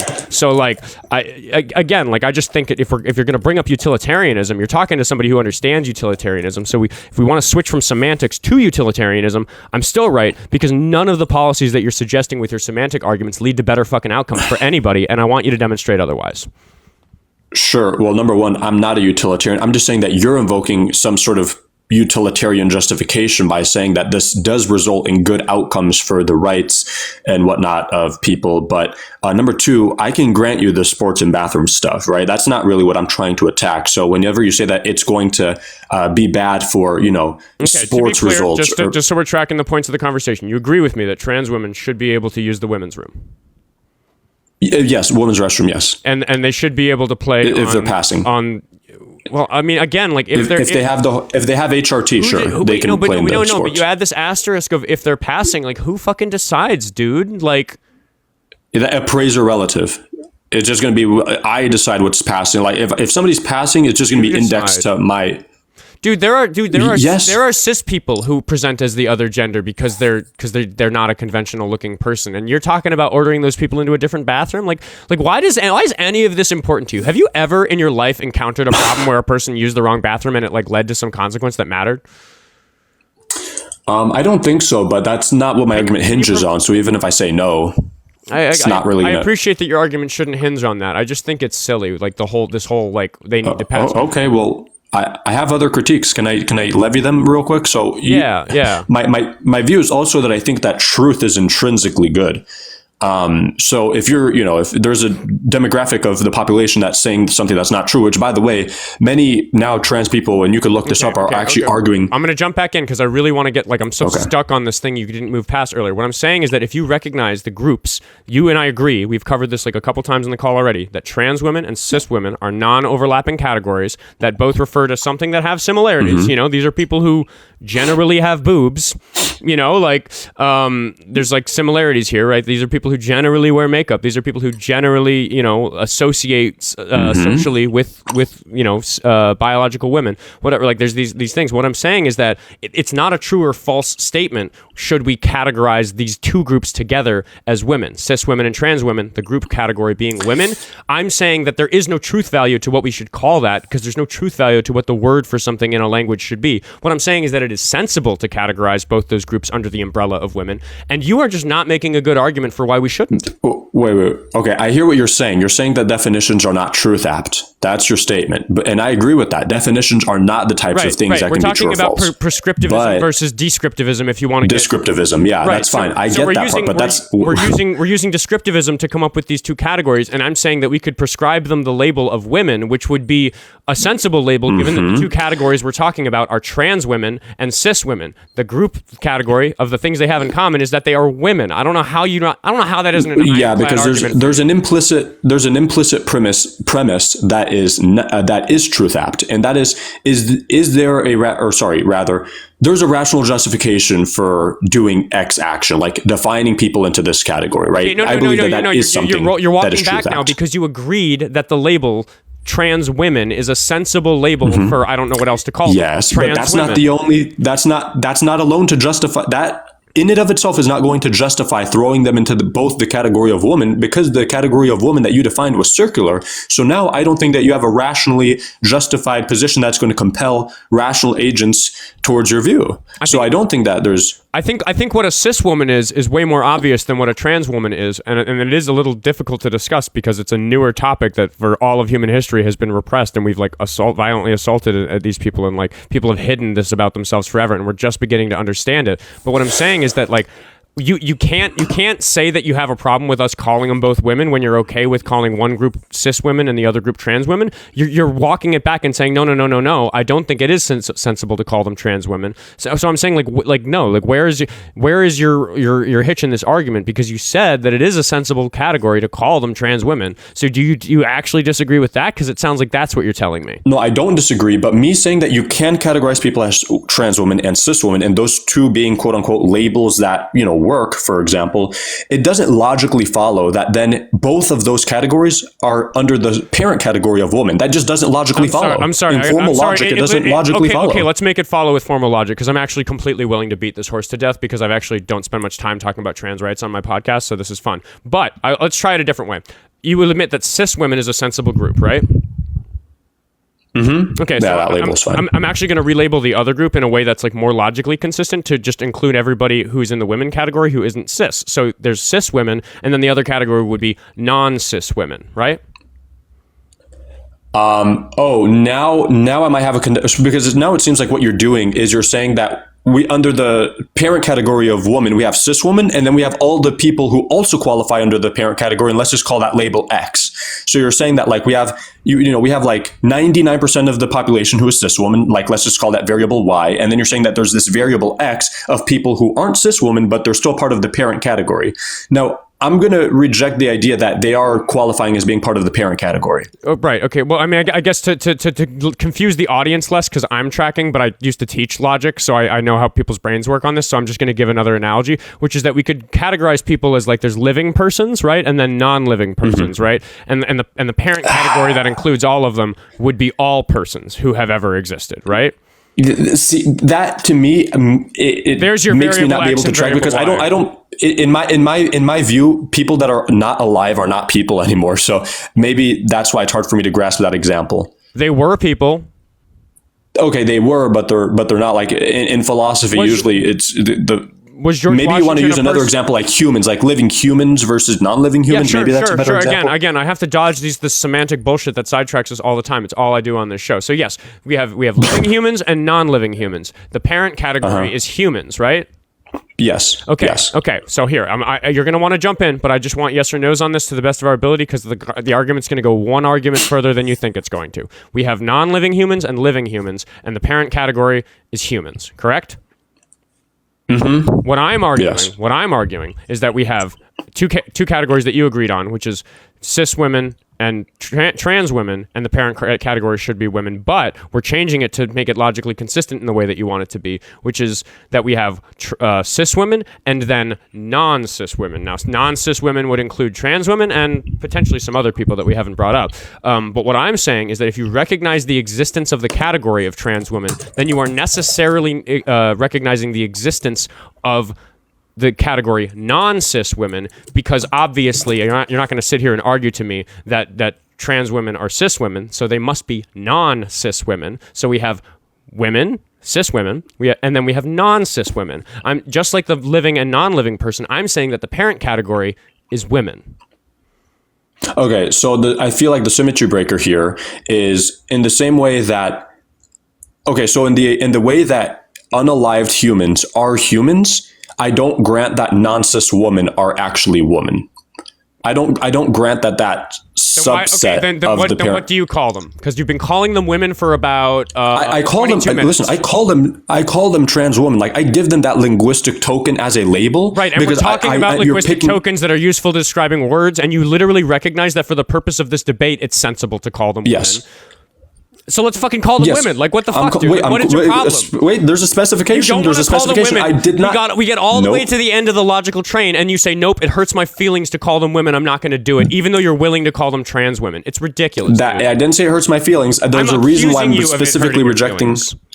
Okay, that's fine. But listen, my point is that although I'm giving them the linguistic token of trans woman, it may seem like therefore I'm committed to the idea that they are woman, but they're actually not in my view. That's just a label that I'm giving them, but it doesn't actually make them a part of the adult human female category that I've been talking about, which is what I refer to when I talk about woman. It may seem strange because it's like, well, woman is in the name. Yes, I understand woman is in the name, but the reason that I call them that is because this is how I'm going to pick out the population that I'm talking about. Because of people understanding generally what a woman is, it is a useful label for talking about them. I agree.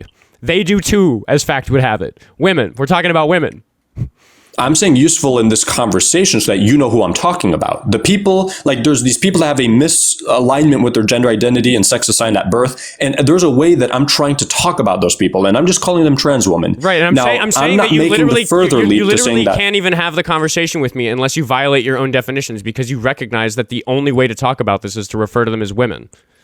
I didn't. It seems like there's a conflation between the use mention distinction in philosophy right now. No, there isn't. I'm well familiar with for the audience, the use mention distinction, just so everybody knows, the boy threw the ball is a use of the word ball. The boy said the word ball is a mention of the word ball. That's not what's happening here, because we are talking about human fucking beings that exist, dude. We're not mentioning the word. This isn't a hypothetical. We're talking about people, and you are referring to them as women. Trans women, but you are referring to them as women.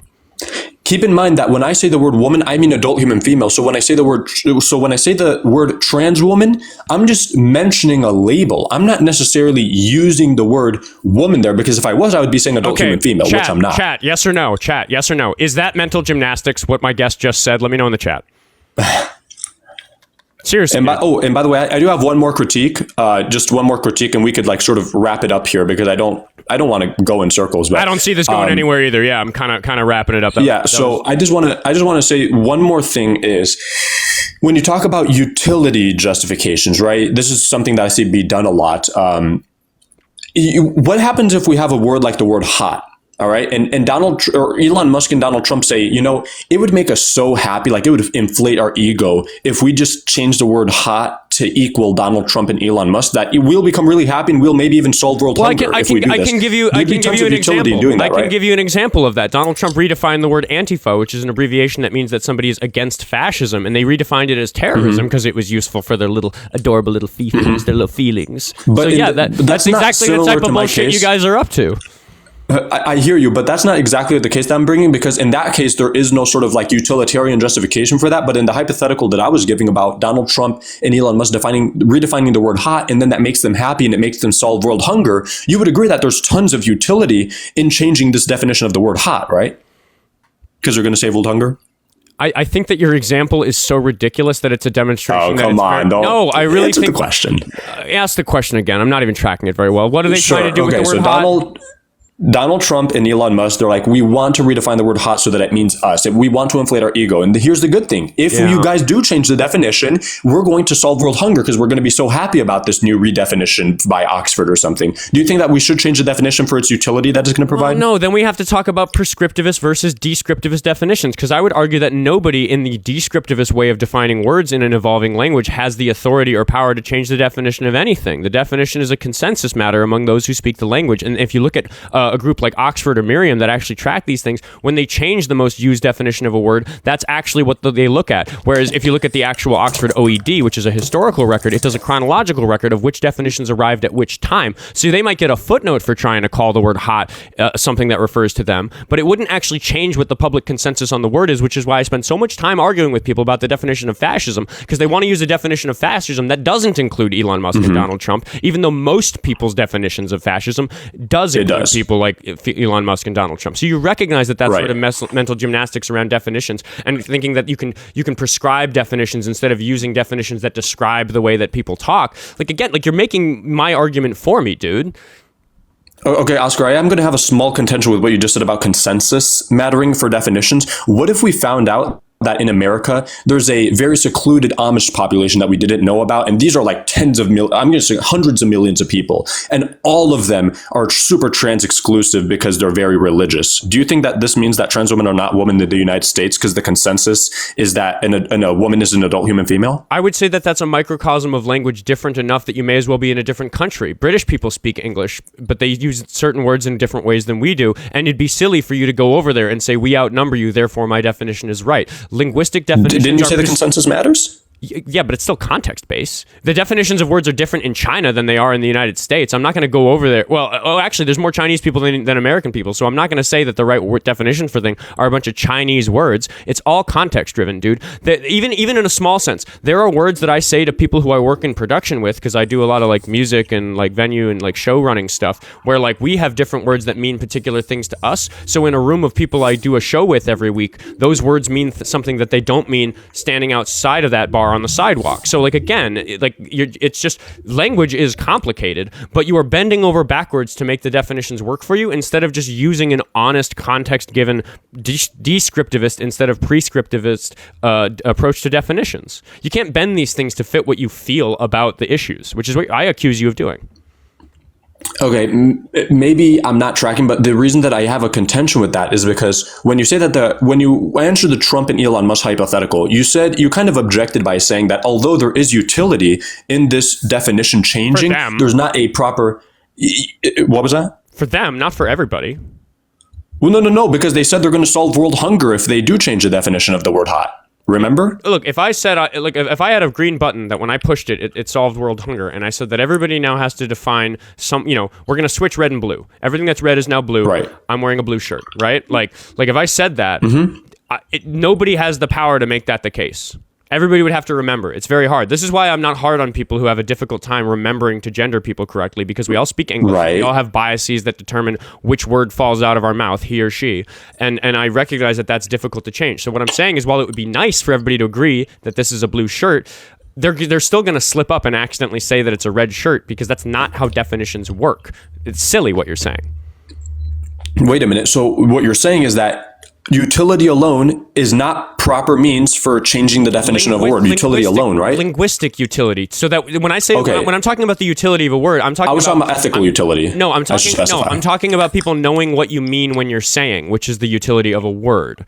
Okay, linguistic utility. Okay, so I feel like this might be a small problem because, again, I'm going to go back to my example. If we find a bunch of Amish people, I will just point out again that trying to redefine words for some reason other than what I just said, for some reason other than making sure that people understand what you're saying, trying to define words in some way that has an external goal that's beneficial to you. You gave a really appealing sounding example, solving world hunger. That is fascistic nonsense. That is 1984 Orwellian newspeak bullshit. Like, no, even if it solves world hunger, we shouldn't do that. It's a bad practice. It's not like I don't think it would solve world hunger. I can't think of an example that makes sense where it would solve world hunger. I'm saying nobody has the power to actually change what these things mean. Okay, that's fair. You care about linguistic utility in order to be able to understand each other. Fair. Yeah, no so shit. I'm a let me debate just host. Okay, so let me just bring up this one last hypothetical. Let's just say that we find a big Amish population that we didn't know about, hundreds of millions of people. They always use adult, human, female because they're very religious, so they want to be trans exclusive. We find a bunch of Muslim people, the same thing. All over the world, there's these big religious groups that or I could just actually stipulate that religion starts to grow. I know religion's been on the decline, but let's say it starts growing, and now the consensus is that it's trans exclusive. So would trans women be women in this view, even though it goes against the consensus of, the way language is used? I'm going to give you a crazy hypothetical. I don't think this would ever happen in a million years, but let's imagine that most of the people in the country thought that slavery was just and moral, right? Mm-hmm. Does that make it just and moral to enslave people? Nope, that's obviously ad populum. Okay, so ad populum fallacy. So yeah, on the topic of trans rights, fuck those Amish people. What's your point? Okay. So the consensus there gets overridden by something, is what you're saying? If I was having a conversation, if I went to this giant Amish community that defines these words differently, I know that it would be to my benefit to utilize the words in the way that they understand. I'm not going to jump down a closed-minded Amish person's thought in your made-up closed-minded community where they are like completely separate from the rest of us who are speaking a different version of English. I'm not going to go there and have this argument that I'm having with you about trans women and cis women because they've never heard of the concepts. I might try to educate them and say, hey, the rest of us are doing this because it's beneficial to this group of people that otherwise suffer. I might want to teach them that they should come up with some of these new labels and start using them, which is different than trying to throw away an existing label. But I'm not going to jump down their throat for not speaking the same English as me. I would approach that situation very differently. Just the same as I would approach it very differently if I learned to speak Arabic and had to have a conversation in Arabic about trans people. I'm sure the exact labels are different. The whole thing I've been saying this entire time is that the labels don't fucking matter. We should just let these people pee where they want to pee. Okay, can I just ask one last question then before we go here?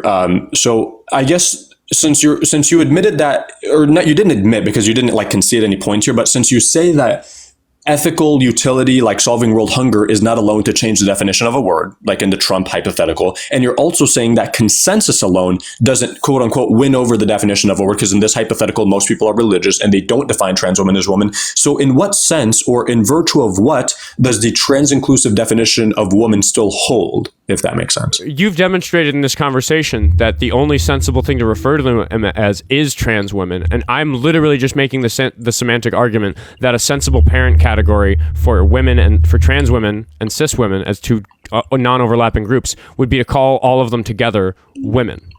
And I will point out that I'm not going back and saying that you have to change your usage of a word, because if we look on the broad scope of English-speaking Americans over the last few hundred years, the idea of a trans woman is a new concept that people are refusing to include in this category. And I'm saying, no, I know it's new, I know it's uncomfortable, but they clearly fit in this category, as you yourself, my caller, have demonstrated. Okay, interesting. Well, actually, can I just ask one last analogy and just see your opinion? Then I'll be out of here. But sure. So, how do you feel about the idea that there's different social constructs like race? And what if somebody really does feel like, because even though they're white, they grew up in Southside Chicago, and they really feel like they want to be black or something, or referred to as black? Do you think that'd be a valid category? I think that there are edge cases with race that are difficult, and each of them is kind of their own snowflake. I think that's way more complicated than gender in terms of all the different contributing factors.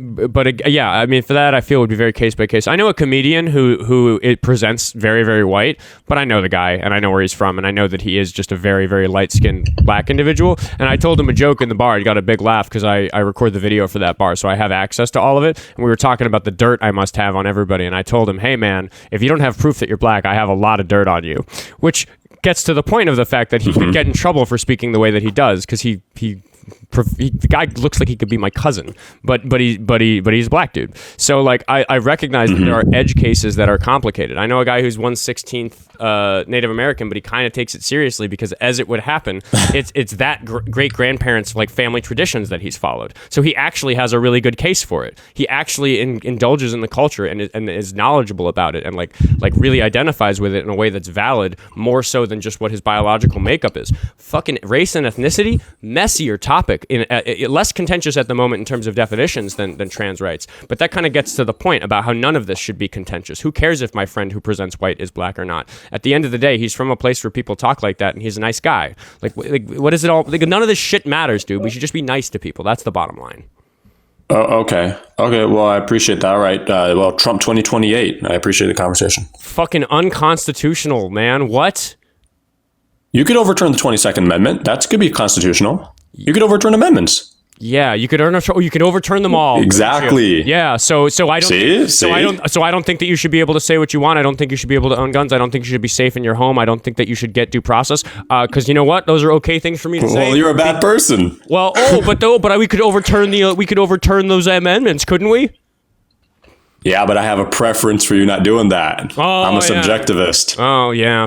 That explains everything. That's why your feelings get so tangled up in the argument. Yeah. All right, Trump 2028, buddy. See ya. Wow. That was an interesting little cherry on the end of that conversation. If you made it to the end of the conversation on YouTube, please do me a favor and leave a comment. Tell me what you think about that guy. Not too many trans callers. Oh, by the way, I'll do the mid-roll because we're about halfway through the show, a little more than halfway through the show. If you want to support me for free, it's very easy to do that. You can follow me on the other platforms. Go to the link tree in my bio, and whatever platform you're watching this on, go watch it on a different. Go follow me on the other platforms. You don't have to engage over there. Just I'm trying to get the numbers higher, particularly on Instagram. Very, very close to 10,000 for followers, and that's going to give me some monetization, and we're going to find out if this gets to be my full-time job because I get a lot of views on there, and I'm very excited to see what it looks like once I get over that increment. But it doesn't cost you anything to help me get there, and then there are some non-free ways you can help me out in the link tree in the bio if you want to just do that directly. And because it's mid-show, I should just double check if anybody's done that because it's nice to read their messages on air, but I always see them after I've gone off air. Anyway, that's the mid-roll. Will says the guest sucks. I agree. His ego death will be such a toddler tantrum. Yeah, wow. People being very mean. Be careful, guys. Don't get us flagged for harassment and bullying. We're going to talk to el.chico.tech.edu. Interesting username. But I feel like I say that about everybody. We're going to start, as I always do, by asking, how old are you? Hey, what's up, brother? 40 years old. Okay. No caps, Mr. Pruss in the chat. You're welcome to continue participating, but no spam. Sorry, how old did you say you were? 40. I believe you. What do you want to talk about? You pick the topic. I think that Republicans lie through their teeth. Okay, so Eric Swalwell didn't lie through his teeth for like the past 10 years. So a Democrat did something really, really bad, and he looks like he's no. It's not. It's not that he just did something really bad. Yes, he did. It's not just. Okay, so I'll say. Go ahead. What's your argument?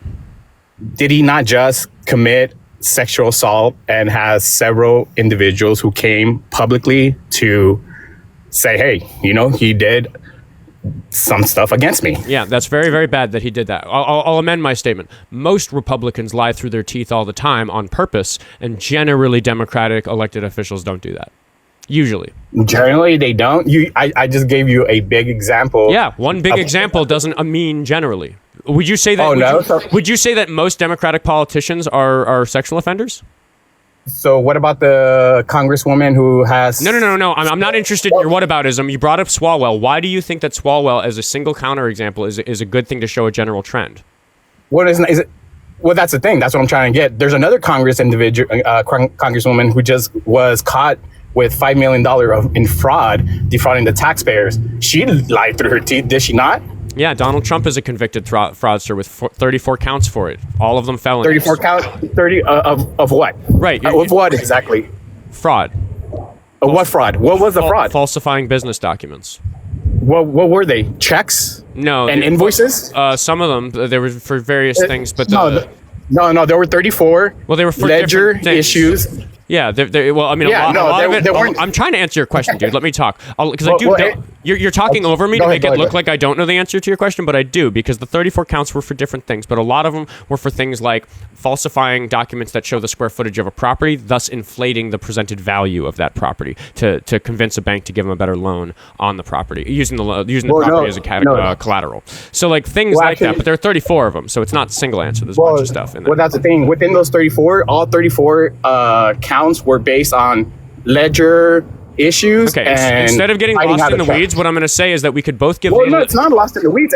Let me say what I'm going to say. Let me say what I'm going to say. Okay, Yes, it's a fact that he's a felon. Yes, it's a fact that Eric Swalwell did some seriously bad things. What I'm saying is that individual counterexamples don't address the problem, which is that, like, here's what I really want to talk about. Here's the angle I really want to take on this. There are big lies that the Republicans regularly tell, like that illegal immigrants. Like what? Like that illegal immigrants are more dangerous than other members of the population, or that illegal immigrants. They're not. That's a fact. That's okay. I would like for you to show proof of that because I have proof to the contrary. But again, that's a big lie that Republicans tell. So I'm asking you for a big lie that Democrats tell. That's where I was going to go with it. All right. Well, let's do this in live, and then go ahead and open your little Google browser there, and then look up worst of the worst ICE arrest by what is it called? No, I'm actually not even going to bother researching it because what you just asked me do. Because slow down, dude. Like twice in a row, you have asked me to like explain myself as I'm explaining myself. I just said the word because. Can you like take a fucking deep breath? It's bad for the live. Never mind our differences in opinion. Never mind what we're talking about. You're having a difficult time engaging in this conversation that other people are going to want to listen to. Can you slow down and listen to what I'm saying? Okay. Yeah, just all right. I'll listen to what you're saying, but then you also got to give me the same respect and say, "Hey, let me finish my point." Okay. Right. Yeah, and I do that generally, even if I get more airtime because it's my show and I need to moderate and give the facts. What I'm going to say is that I'm actually not even going to bother looking up the data because I want to talk about the fact that you chose a very, very dishonest thing for me to look up. You said that you want me to look up the worst of the worst caught by ICE, and what I'm saying is that you can't give the worst example of something and then say that generally all those people are bad. Why would you think that's a sensible thing to search to look this up? That is the new topic of conversation, and I'm unwilling to talk about anything but that. Okay, because the U.S. government actually tracks and publishes on that medium all the individuals who have been arrested by ICE. Right. So if we're trying to assess... Can you let me finish? Go ahead, dude. All right. So they pose sexual predators, fraudsters, individuals. Yeah, I mean, small miscellaneous crimes. You got drug mules. You got drug sellers. Yeah, they post that stuff. Yeah, there are some bad illegal immigrants. Now, what my question is why are you looking at the very worst of them instead of looking at the trend across all of them? Because we're talking about millions and millions of people. So of course the worst of the worst are really bad. Do you think that the worst of the worst among Republicans is a good dude? What do you mean? You're asking me to look at the worst of illegal immigrants to assess whether or not illegal immigrants are bad. If we looked at the worst of Republicans, do you think that they would be representative of Republicans as a whole? No, because those are individuals. Right, yeah. And wait. Hot take. Illegal immigrants are individuals. Would you agree? Yeah, they're individuals. Then why are you willing to make this type of argument for illegal immigrants but not for Republicans? Because illegal immigrants are not supposed to be here. So you're willing to use different rules for logic and reason because they don't belong here? Yeah, it's like someone goes into your house, they don't belong in your house. A conversation over, right? Chat, let me know. Is that a W right away? You're willing to use different rules? No, it's not a W. How's that a W? Because you said that you wouldn't look at the worst of Republicans to assess whether or not they're bad, but you will look at the worst of illegal immigrants to assess whether they're bad. And the only reason that you're using different rules for them is because they don't belong here. Yeah, exactly. Like what you're saying is like, okay, if a Republican is bad, that means all Republicans are bad. Well, no, not actually. I'm not saying that. I'm not saying that at all. I'm not saying that's what you just. That was your main point. No, that wasn't. You're not tracking the conversation. I gave that as an example of an obviously bad argument. You agree that it's obviously bad, and then I pointed out it is the same argument that you're making about illegal immigrants. Why is it a bad argument for Republicans but a good argument for illegal immigrants? Because illegal immigrants are not vetted individuals. You don't know who they are. They could be just some random person who must have committed a crime. That doesn't have anything to do with how you're using different rules of logic and reason when it comes to your own people versus the illegal immigrants. What do you mean? If you don't know an individual, if I go in the street and I see someone and I could tell, I mean, I have illegal immigrant families. All right, I'm Hispanic, so I'm going to accuse you of being a race traitor, just for the record. But we can move on with the conversation. A race traitor? Yes. Okay. Why? I'm an American. If you support what's happening as a Hispanic, I think that you're either like woefully uneducated about what's going on or a categorically bad person. But either way, in your actions, you are being a traitor to your race. No, being a traitor to your race is effing your race by cutting in the line after my family worked really hard to become U.S. citizens doing it the right way. That's why illegal immigration is wrong. So you're going to give me that it was bad for you, it thus must therefore be bad for everybody for the rest of history, or they're traitors to the race. You're an awful person, dude, just for the record. But we can go back to what you're talking about. What do you mean? That because, we have okay, rules and okay, I have a counterexample. No, I have an example I use for this all the time. I have to be careful about how I use it on TikTok, but I'm a musician. When I get home from a long day and I'm done with my intellectual work for the day, I like to on the couch and play my guitar. Do you understand the activity I'm talking about? Some people abbreviate it trees. Yeah, I do too. Okay, wait. Okay, we're not allowed to say the word, so I'm just going to say it was illegal for a very long time everywhere. It's not illegal everywhere now. We're rolling that back. Should the people who've gotten in trouble for using it and had a very difficult time because of the laws be mad at me that I get the benefit of the laws having changed? Am I betraying them by like not getting in trouble for doing that? You're not betraying anybody. You're just breaking the law. Well, I'm not breaking the law is what's happening now because the laws have changed. No, you are breaking the law because it's a federal crime to possess marijuana, is it not? He's got to go because you said the word. Darn it. Sorry, dude. Like, I really mean it. Like, call back tomorrow or something. Like, I just was very clear that you can't say the word. So it's like that one's really strict on TikTok. But I also am not super interested in talking to race traitors. I mean, maybe I should be. It's kind of what I do. It's more interesting than talking to the MAGA dads who want to like tell me why it's okay for the president to commit sexual abuse, but they just don't want to call it rape or whatever. Yeah, I don't think he was tracking my argument at all. And I got the W early in the call when he said that that the argument would be bad for Republicans but good for illegal immigrants, and then felt that the fact that they're illegal should change the type of argument he makes about them. That's the thing. It's like you can't throw out the rules, just even if I agree with him that they're illegal immigrants and they deserve some kind of punishment for that. That doesn't mean that we can just like throw reason out the window when we're fucking talking about them. That is the type of thinking that's being pushed on the right, and that is the major problem that we have in this country, that people think like that caller. So the request queue is empty. We are the request queue is empty. So if you wanna try swinging at me, I will say today's been a fun live. We haven't talked about E. Jean Carroll at all, which is a win because my God, I'm so bored of it. And we actually talked about some trans rights for a while. That was an interesting call.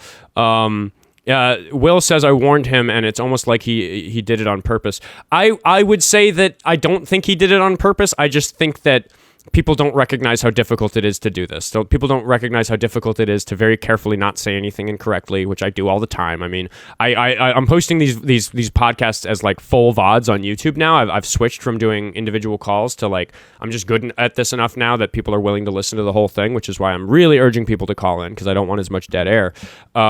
But yeah, there's a lot to it, and I have to focus on all of that while still like catching all the shit these people are throwing at me. And yeah, I genuinely think he's just incapable of that type of multitasking, and he failed, and he said it by accident, and he probably wishes that he didn't. If he's totally like unreasonable, he probably thinks I just kicked him because I wanted to, and that's a W for him. But like, no, I gotta kick you if you say the name of a DRUG. It's just TikTok's wildly strict about it for some reason.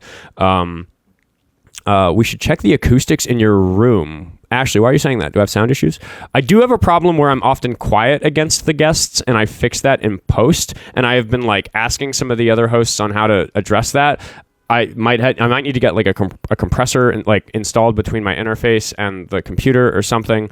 Yeah, I've that gets fixed in post for the VODs because I can do compression in post. But I know I'm sometimes quiet against the guest if that's what you're talking about. I try to address that. Is the guitar haunted?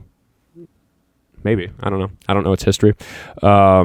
Oh, okay. Yeah. No, I'm actually not going to do music because maybe during the Justice Girls Hour one of these days. But it is like terrible for the live if I start playing music because people don't know it. People just leave. They just and the people scrolling don't stay if it's music because they don't see that it's a debate live.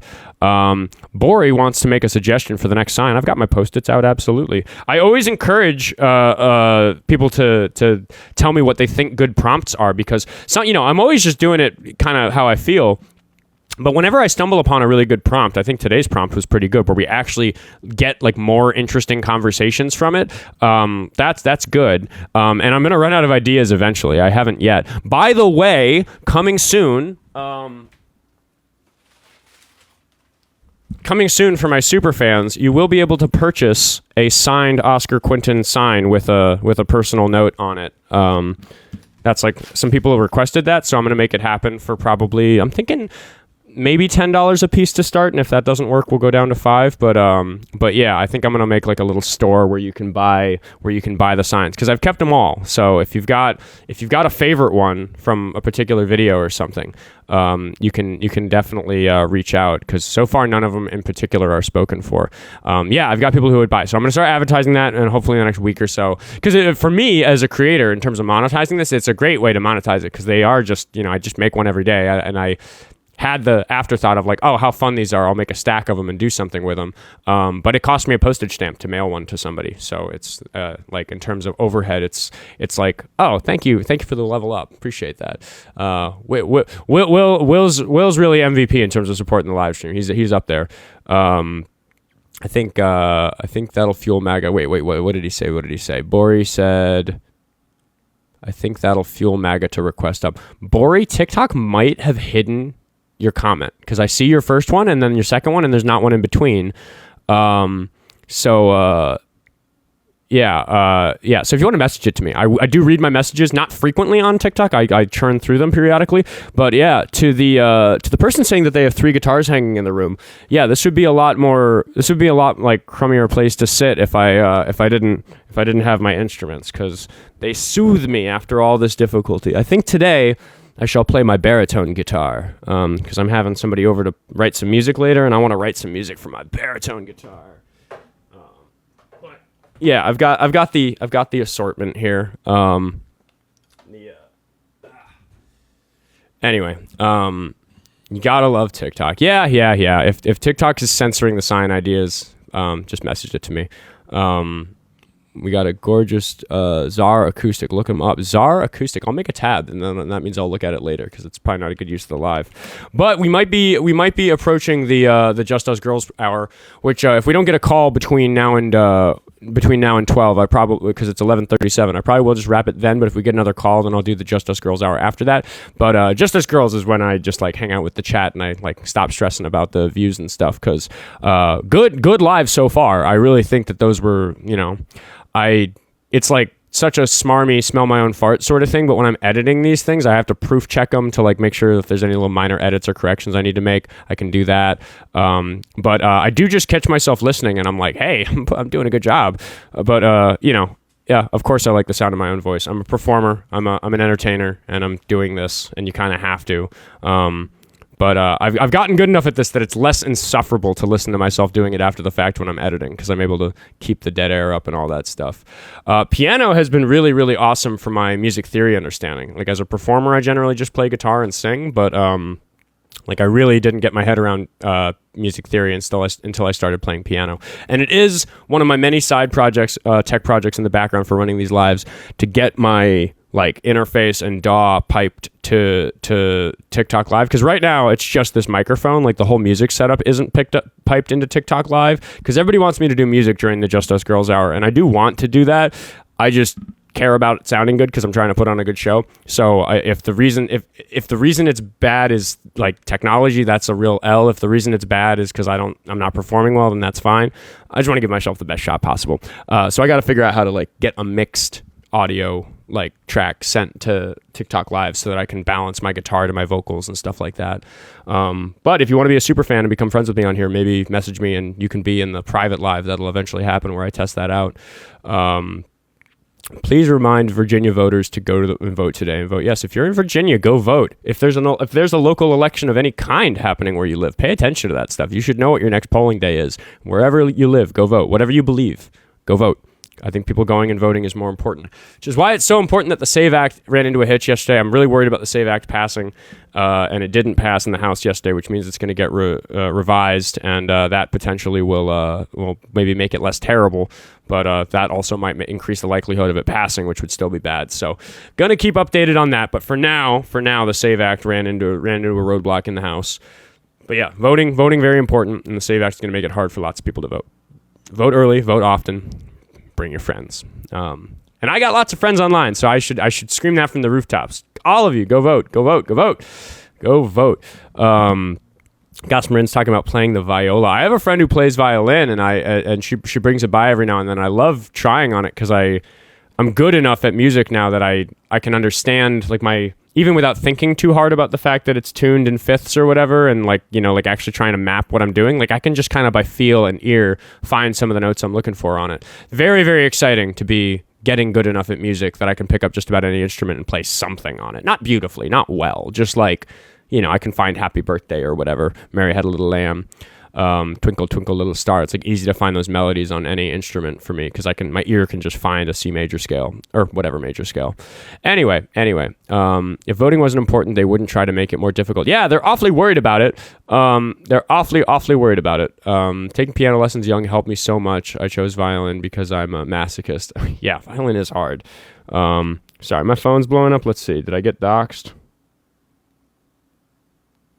No, that was a coincidence. Oh, whenever my phone vibrates like 8 times in a row, I'm like, uh-oh, what, have the Republicans found me? Not yet. Not today. Well, we're only halfway through today. Maybe today.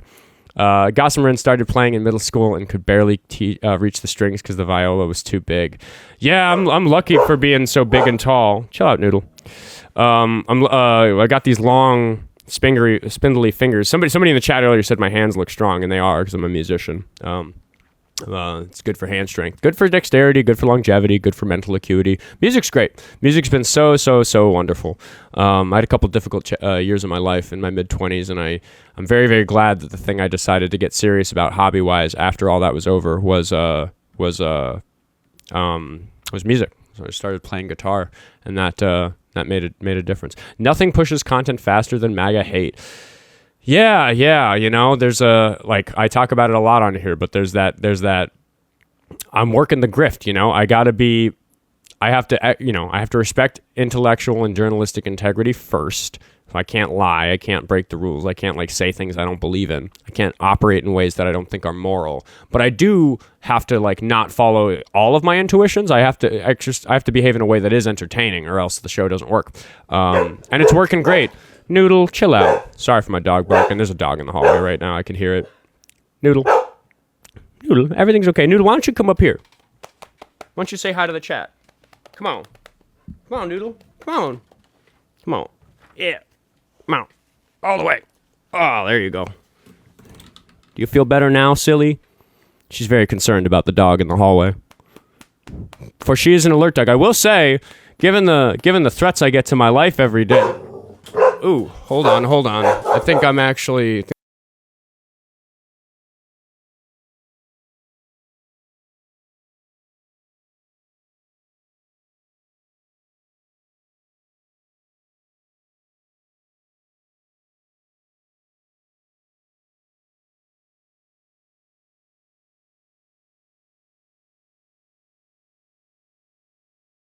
Sorry about that. The person across the hall is having their door banged on very, very loud. So that's not for me. I just thought it was for me. Anyway, I got nervous for a second. I was like, oh, is this me getting doxxed or not doxxed? Is this me getting, swatted on stream? Anyway. Noodle the Great Protector. Yeah, I am thankful. I am thankful for having an alert dog because it is just something in her breed. She's always going to bark at least once when she hears something. And, this past week, I've had lots of death threats, so that's good. That's good. What else is going on? False alarm. Good dog. Yeah. Is anyone here a journalist? Yeah, I don't consider I get asked that question a lot, and I say that sometimes I do more or less journalistic things. I don't really consider this show to. I mean, you know, there's a gray area. I don't identify myself as a pure journalist because I am an activist. I am participating in things. I'm not hands off, don't get involved, just report on it, which is what journalists do. Sometimes I choose that role. Sometimes I do things that are obviously journalistic, like reporting the news and talking about the House bills that passed or didn't pass or got proposed, stuff I've done in this live. But I have such a iron in the fire, or not iron in fire. I got my finger in the pie. You know, I'm participating in it, especially with JD Vance talking about my video and the whole Savannah Hernandez thing. Social commentator. Yeah, at the end of the day, I'm a political commentator and an activist, which I think political commentator and activist are just, I guess you would expect all political commentators to be activists, at least by their own consideration, because they're, trying to activate people to think the way that they think or whatever. Yeah, so I'm as my comedians call me, my buddies are jokingly calling me the liberal Charlie Kirk because first of all, they have no perspective on the scale of this, so they don't really realize I'm a nobody in this scene so far. But also, like, what a daunting thing to be called. That's scary. Did I get a shout out from the JD Vance? JD Vance talked about the Savannah Hernandez fight that I broke up, and he said that we're going to use the footage to go after these people, referring to me and my friends who like were in the crowd.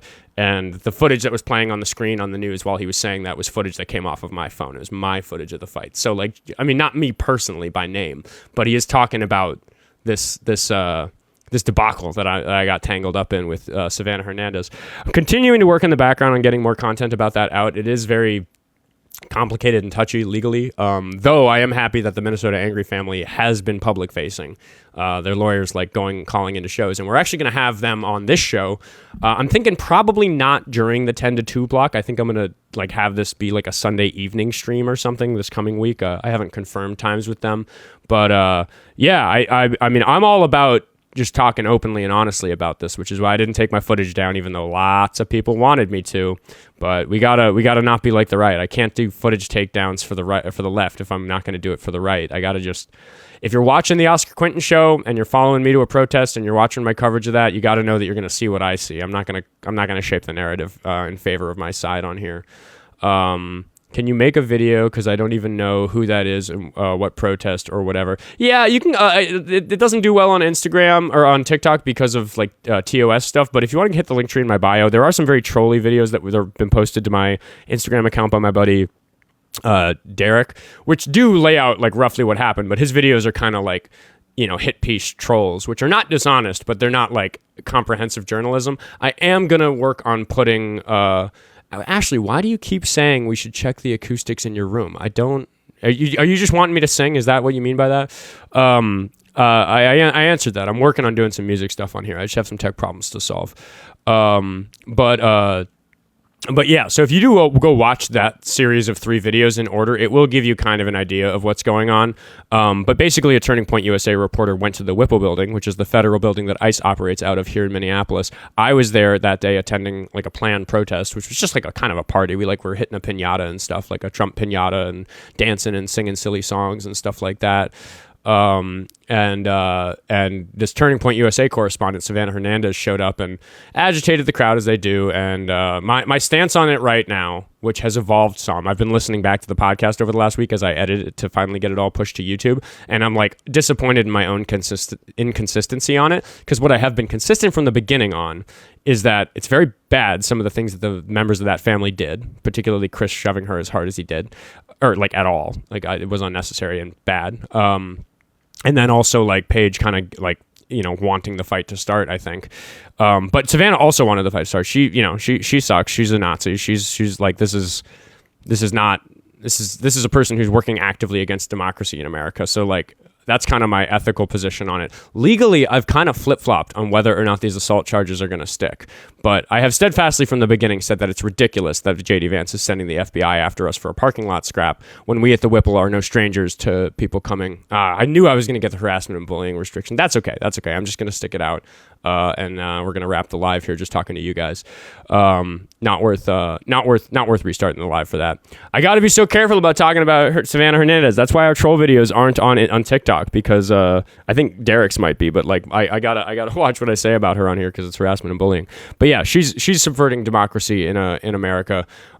So she got what she wanted, but legally it is complicated. Like, what counts as an assault when you're in a crowd? Is the whistleblowing? Everybody said the whistleblowing like is hearing damage assault, which is legitimate, but the whistle does have to be loud enough for that to be the case, because you could propose a whistle so quiet that it's not going to damage anybody's hearing, and then that argument falls flat. So the question is, how loud is the whistle? And their lawyers are saying that it's not loud enough, which, okay, like, fascinating. I have told them myself that I can't believe them when they say that. I deal in facts and evidence, so as much as I'd love for the whistle to not be loud enough to cause hearing damage, that would be the outcome I'd hope for, because I do hope that my side was in the right on this. I got to just go by the facts, and we got to analyze that whistle. They say it has been analyzed, but I'm like, I don't know. I don't even know how you test that. Like, who blows into it? How far away is the decibel meter? Like, how do you check? What's the law? What's the legal precedent for whether or not it's assault blowing a whistle? I don't know. So I'm keeping my thoughts and feelings about this very, very public as they evolve. But at the end of the day, it was a big L for us. They were out of line, and Savannah got what she was looking for. That's the thing. Yeah, Sean, a bunch of that stuff that you're talking about. Wait, which lies can we discuss? Good people on both sides lie. Sean, okay, like Sean, I maybe I'll take. I'm actually not going to take your call, Sean, because the live is restricted and I'm wrapping up in 10 minutes. So I will say, Sean, if you want to talk about this stuff, please come in 10 to 12 Central Standard Time, anytime, because I do every day for the foreseeable future. I would love. Yeah, I'm actually going to mute you because now you're spamming. So just stop it. But please call in another time and we can talk about that stuff. But yeah, I don't know what lies you're talking about. You're not using full enough sentences for me to understand what you're saying. Impeachment lie, it's like, well, which side? What are you talking about? Are you accusing the Democrats of lying when they did the impeachment? Or are you talking about all the lies that led to Trump not being convicted on the impeachments? Something tells me you want to call in and talk about that, but you can do it another time. Because, yeah. Again, we had that caller who just came in and gave one single example of like, oh, here's a really terrible thing a Democrat did. And I'm like, right, what I'm saying is that Republicans tell falsehoods on purpose regularly and that Democrats generally don't. And you're just pointing to one Democrat who did a bad thing, which of course there are counterexamples. Of course, absolutely. It's terrible what Swalwell did. It's a shame we're going to lose a House seat over that type of nonsense. But I don't even know if that seat's expected to flip blue or stay blue or flip or whatever. Doesn't really matter. But you guys have me for about 9 more minutes if you want to ask more questions. His favorite book is Blood and Lies about the Clintons. LOL #bet. What are you talking about? Is that a book by the Clintons? Did they publish such a book? Ashley, I think, is maybe some kind of super fan. I appreciate the emojis, Ashley. Oh my goodness. Click and subscribe for more smoky eye tips -JD Vance. I think his eyeliner thing is so funny. He is wearing eyeliner, right? Like, I'm not tripping. I don't care if he is, like, personally. I guess the only reason I care is because I think it's funny because he represents a party of people who really try to suppress that sort of like, you know, free expression in people. It's a smear book on them. Limbaugh's favorite book list. Gotcha. Yeah. It's funny. The resources people tell me to go read. They're like, go watch this bad documentary. Go watch Zeitgeist from 2005 or something. I'm just like, no, dude. Like, sometimes I'm giving a source for what Trump said, and people are like, oh, is that CNN? And I'm like, it's a video of Trump talking that's hosted on CNN. People are so backwards about what sources are. It's like, oh, I'm not going to trust it if it's CNN. It's like, well, no, like, they brought it to me, but the source is actually Trump himself because it's a video of him saying the thing I'm accusing him of saying. But people don't listen. Just Being V21 says he's definitely wearing eyeliner, and I wish he would tell us which brand it is. Oh my God, can you imagine the marketing? What a shitstorm it would be for the PR team of that brand of eyeliner if he announced that. He also did drag for like a Halloween costume, which is like not actually, I think, all that egregious accusation of drag. I think we all as Americans recognize that Halloween is a day where we like create exceptions for social norms. But it's still very funny that he's been caught dressing in drag, because who cares how you dress? Like, that's the main point, right? Like, what does it matter? It just simply shouldn't matter to anybody what anybody does in their free time, as long as they don't hurt anybody. And the Republicans want to spend a ton of time focusing on all of that stuff. So I don't know. It's bad. It's bad. Okay. I am going to wrap the live just a little bit early because, I got restricted in the last 10 minutes, which is, poor timing.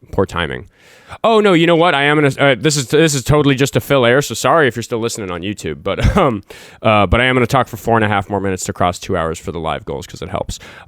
So if you've got questions in the chat, we're just not getting new viewers because I got the live restricted for saying mean things about Savannah Hernandez. If you want to see me saying mean things about Savannah Hernandez, you're going to have to follow me on YouTube and Instagram. And doing that is a free way to help support me, because I'm so close to 10,000 followers on Instagram. Let's see where I am. Right now, it's almost noon on Tuesday, the 21st, and I've got 9,288. I've gotten like 250 more a day every day.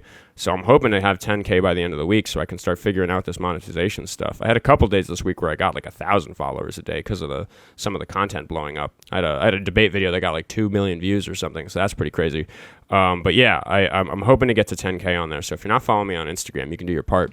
But it's also cruising on its own. It's definitely a matter of when, not if. I just want it to be sooner. So I'm doing this push right now for 2 or 3 weeks. I'm really going to try to do this stream every single day, make content around the clock the rest of the time, because I've got a big gap in both of my jobs' work schedules where I only have like 2 shifts or something in the next like 2 or 3 weeks. So or like during this 2 or 3 week block where I'm making this push. So I'm really trying to spend that time aggressively doing this to get to some of these monetization goals, to see that I see what I can do in terms of doing this full time, because all of the live creators on TikTok told me that I am not far away from just being able to do this, and I would love that. I would love to be able to give this my full attention, because right now in my life I certainly can't. I'm still a working person. I got to pay my bills, and I just have this push that I'm doing right now to see how far I can make it.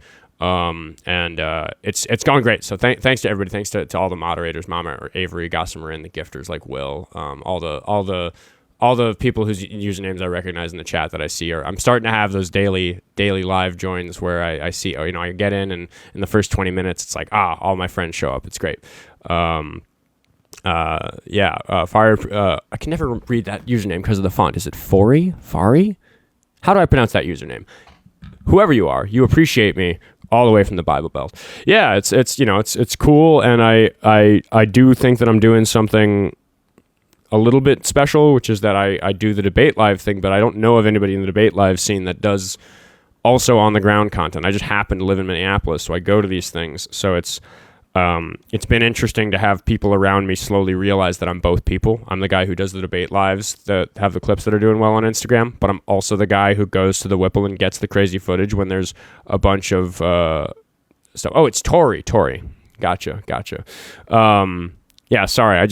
I complain about it all the time, but the username font is gray on a gray background, and it's like tinier than everything else in this interface, and I am just getting too old, and I'm too far away from this 55-inch TV that I'm looking at, and I just cannot read the darn usernames if they've got different fonts.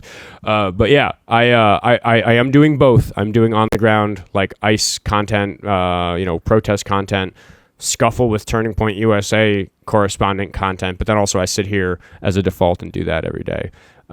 Ashley says that she'll make me breakfast tomorrow. Promise. Wow, Ashley's really angling. I'm not traditional like that. That's not always what I'm looking for a girl to tell me. We can make breakfast together. How about that? That sounds more fun. He's in the trees. Bros everywhere. Look out. I don't know, man. I do have people in my real life who are like, how the fuck do you keep getting footage this good? And I just keep telling them, like, I don't, you got to be there. You got to be attentive. You got to keep your head on a swivel, and you got to be good at filming. That's something that frustrates me. Just in general, is that people are bad at filming. So much good footage is ruined by the cameraman not knowing what they're doing. As a musician, it's so frustrating to hand somebody my phone and say, hey, please record this set for me so I can review it later. And they're just like not able to. It's like, oh, this looks great. You couldn't keep me in frame though, so this isn't going to be an Instagram reel.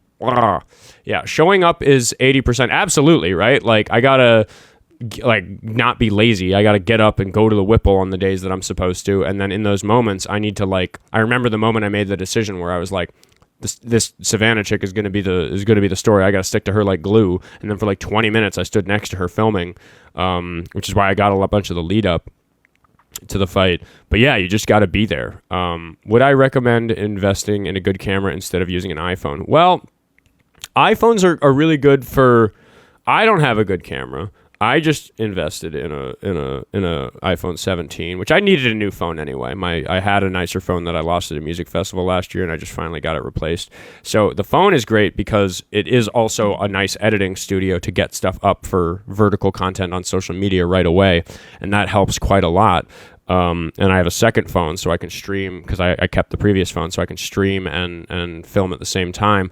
So the problem with an external camera is that it is just like an added expense when it might actually be a hurdle to getting content out quickly, if that's what matters. So I think I would love to, if I had a big budget for what I was doing, I'd buy a nicer camera so that my camera doesn't have to be my phone, because I constantly have to worry about my phone getting damaged or broken. So it's all a matter of money, right? Like if I had $1,000 to spend on gear for what I'm doing, I don't think any of it would get spent on a camera. Well, except for a new webcam, because this camera this camera's 15 years old. I cannot believe how good this show is turning out, and the fact that I don't need to prioritize replacing my 15-year-old Logitech C920. I could probably stand to spend $100 on a better webcam, given how well this show is going. Or just if I got a better camera that can be powered and then used over USB as a webcam, that could just be my camera for both. So there's always the question of gear, but right now I'm in this place where every dollar that I make on social media doing this goes directly to my time. It just subsidizes my cost of living, so I have to work less. And until such a time that I'm making more money doing this show than I need to survive, because I'm pretty frugal and don't really spend money on anything that I don't need, except for, the odd beer in a bar, or, I don't know. I'm a musician. I can call things like a trip to the music store to get gaff tape and guitar strings, necessities. I don't spend money on anything but groceries. I'm broke. So until that's no longer the case, there's just not a good. I have what I need for the most part. I might concert tickets. Man, I wish I had more money for concert tickets. I'd love to go to more shows. Don't hurt my feelings. And Carly also says, "Hey, it's good enough for JD." Yeah, I mean, iPhone 17. Incredible footage. The 4K that comes off of it looks great. So I think in terms of the type of content I produce, there's really no need for a better camera. But there's maybe need for more microphone. Like I'd love to have some lapel mics and like external audio recording. I'd like to have some rigging, like a protective case to put my phone in, like as a camera rig, so that if I get like thrown in a fight, it can bounce off the ground and I don't have to worry about breaking my phone. That'd be better. I do support local shows. Got to support local shows. Yeah, Tori's right. So there's like gear that I could use, but I can also kind of say that about my music world. I have what I need for the most part gear-wise, but I could use a new acoustic guitar, but I'm so eons away from wanting to spend $500 or $1,000 on an acoustic guitar that's suitable for my gigging needs. Yeah, and I do have a good quality case on here. Like this thing has taken a beating already at some of these events, and I've dropped it and gotten slammed and stuff like that, and it holds up fine. But for the most part, the goal is to get me to be able to spend more time on this. That's the biggest That's the biggest limiting factor in what I'm doing right now. So before I sign off, just remind everybody that if you want to support the endeavor of me being able to spend more time on this, you can do that for free by following me on the 3 platforms I currently work on, which is TikTok, Instagram, and YouTube. Linktree in the bio, and of course there are some places in the Linktree in the bio where you can support me in some ways that aren't free. And that, as I just explained, very, very directly translates to me getting to spend more time on this. And that's the only equation for revenue on this right now. So with that, do DM me. I see you talking about that waterproof case. I'm interested in hearing about it. So yeah, message me on TikTok, and I probably won't see it immediately because I've got editing to do today, but I'll churn through my messages later and see that. I'm not big enough yet that I don't see my messages. I just don't see all of them quickly because it is work to churn through them. So feel free to reach out to me. Thanks for hanging out, everybody, and shout out to Ashley for flattering me.